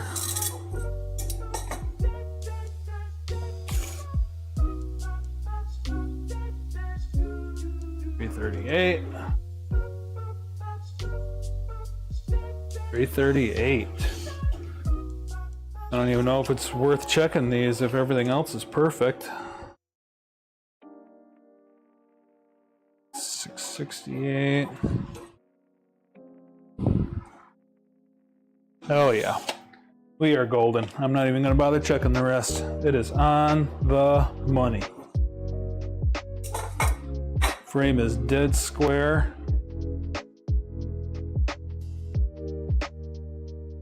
Nice. Nice. Now we need the last two B extrusions.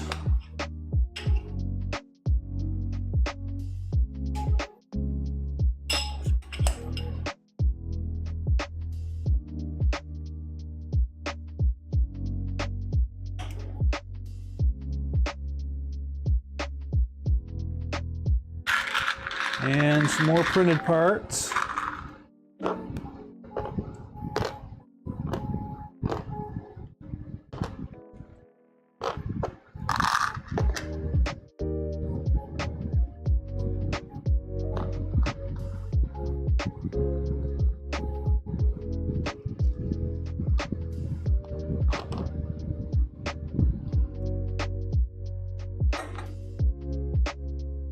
So we need 2 M3 nuts in the top of each of these.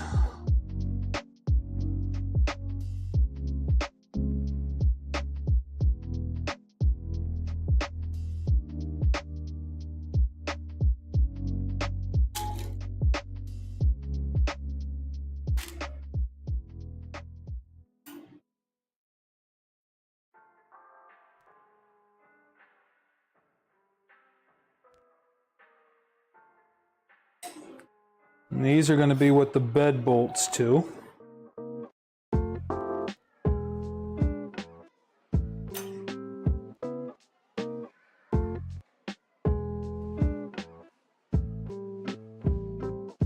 Two on the top and 2 on the bottom. All right. So they both get 2 on the top and 2 on the bottom. No. The left beam gets 2 on the top, 2 on the bottom. The right gets 2 on the top, 2 on the bottom, 2 on the inside. All right. So the one with 2 on top, 2 on bottom. Which one is that? No, neither of them. All right. So here's 2 on top, 2 on bottom.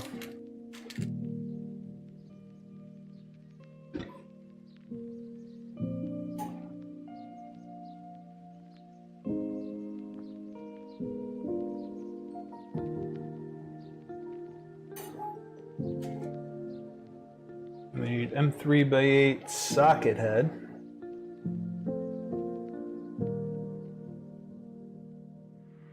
M3x8 socket head.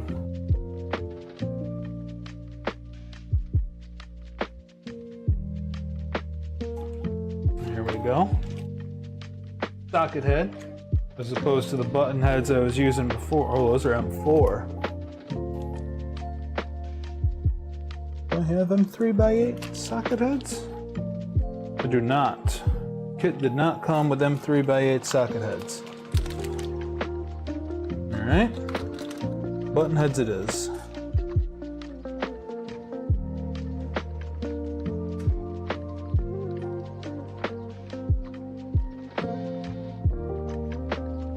No Loctite. Plastic parts equal no Loctite.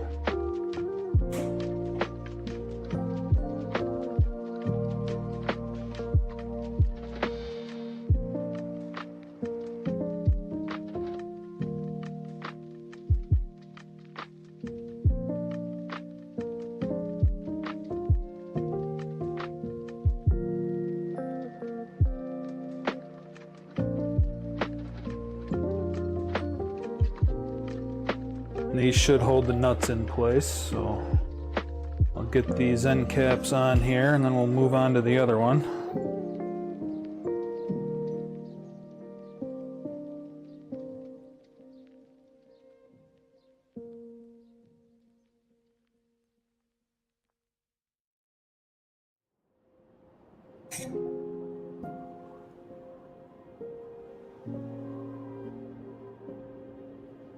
The other one gets 2 nuts on 3 sides.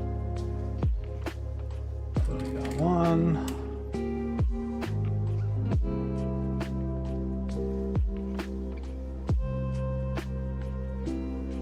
2,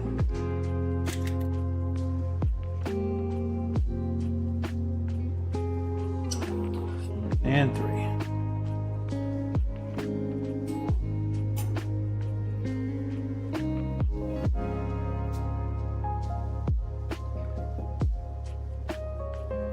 Two top, 2 bottom, 2 inside.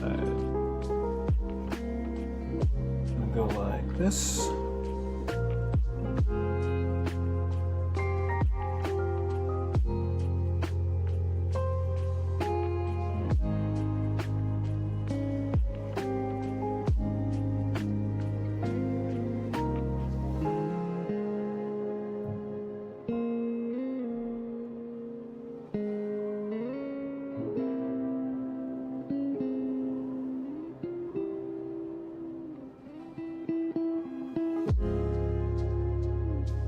Mount the bed extrusions as shown, running front to back in the printer.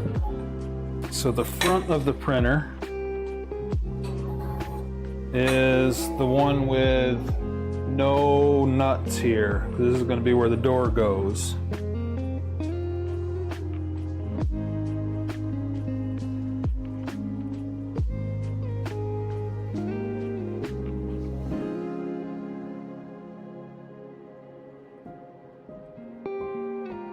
Okay. So using the middle 2 nuts of the 4 that are preloaded.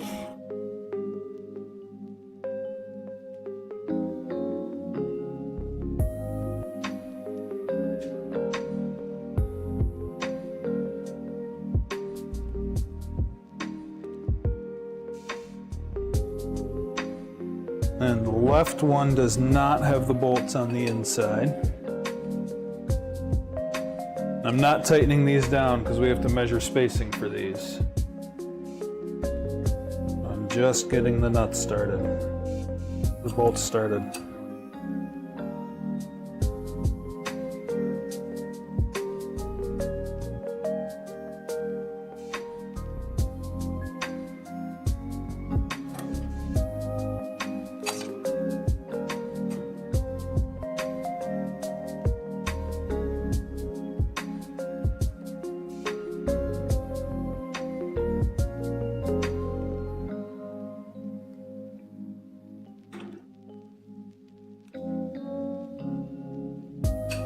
And this one has 2 nuts on the inside.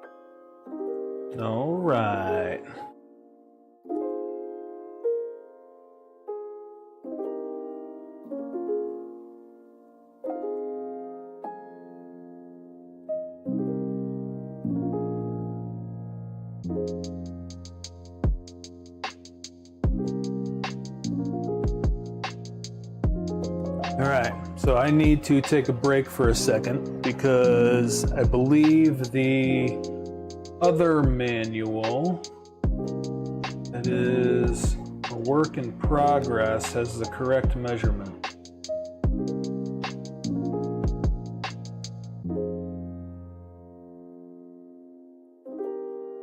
Yes, give me just a moment here.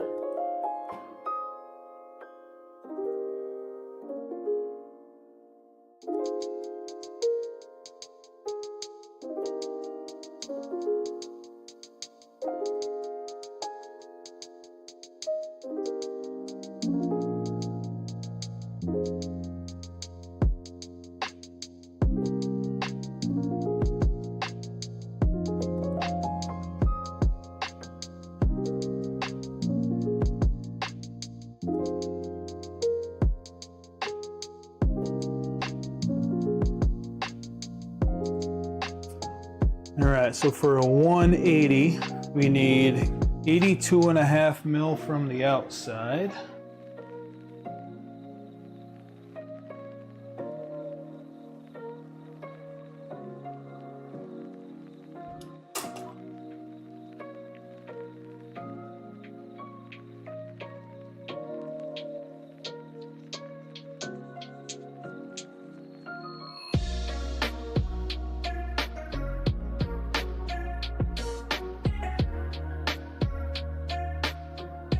Go. So let's lock that down.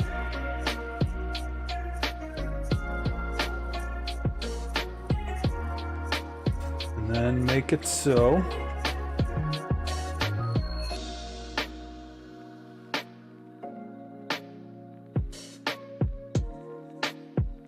I'm not going to fully tighten this yet. We're just going to kind of snug it in place.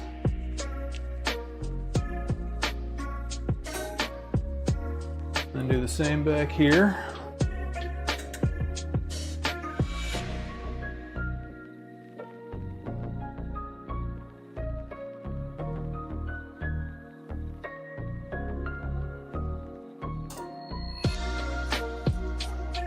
Same over here.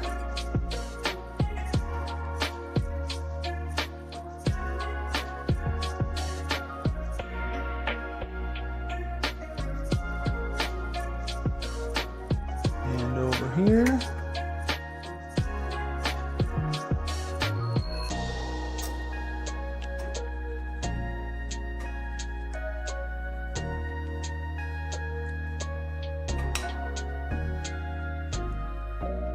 Oh, those are too long. Those should have been by 6. All right, well, let's fix that.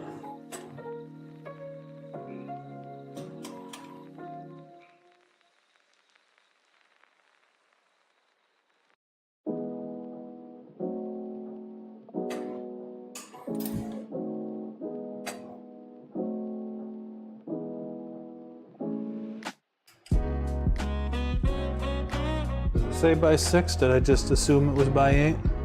Yep, it sure does. What I get for not reading.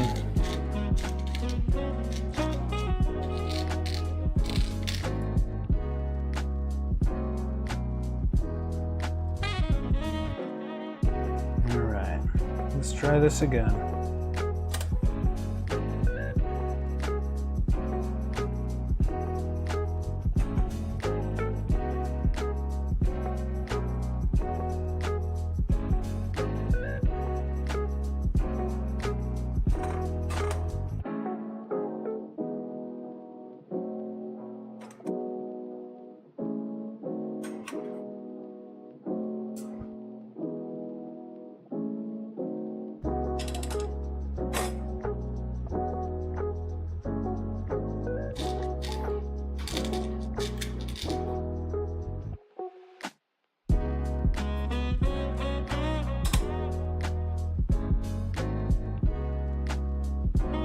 Oh.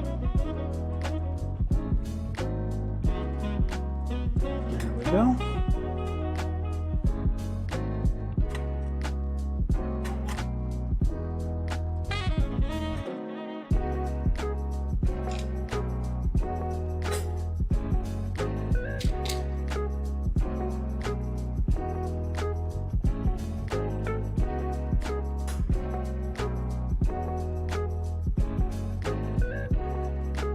And we got to remeasure.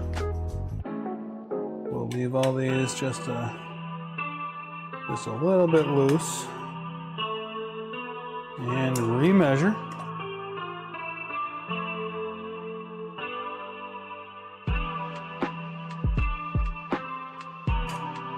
Lock her back down.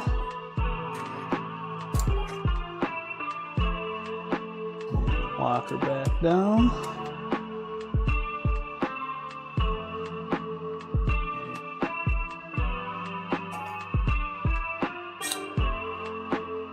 Lock her back down.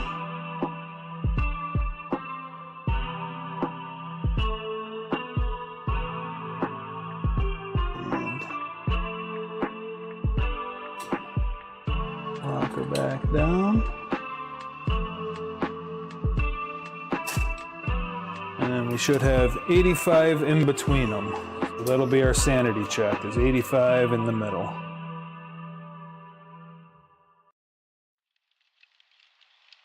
And we are 85 in the middle. Perfect.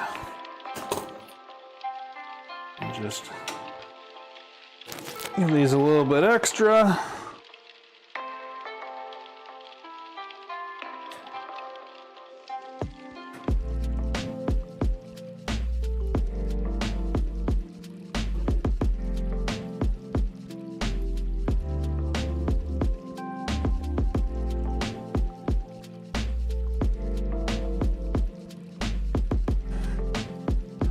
Then it wants the deck panel.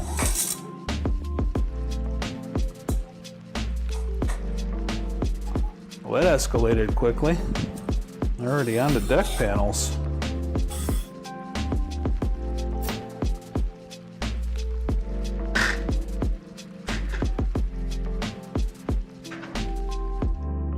All right, let's see what we got under here.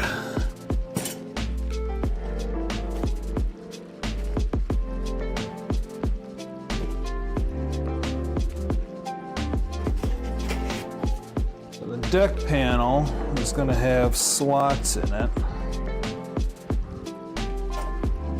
This guy.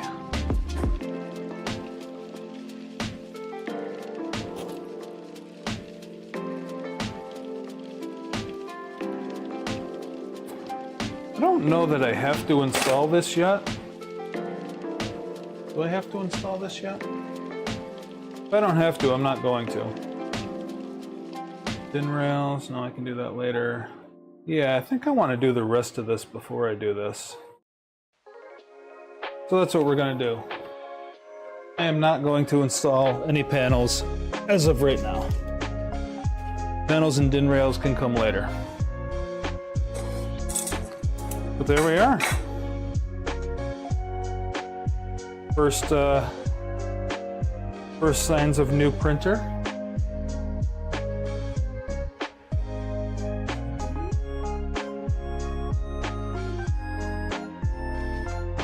That is the front.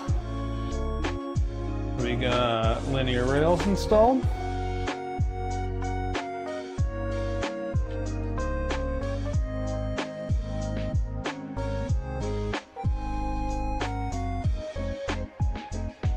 We got crossbars for bed installed. We got all of our nuts preloaded. I think we're in pretty good shape.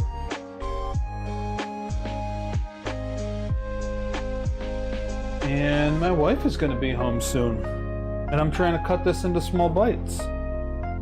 So the next step is going to be Z-joints. So yeah, we're going to call it here. When you get to this point in the stream, Drew, I love you, bud. I hope you have as much fun as I'm having putting this together. And I'll probably, I don't know if I'll jump on later tonight. I might. But if not tonight, I'll be on tomorrow and work on this a little bit more.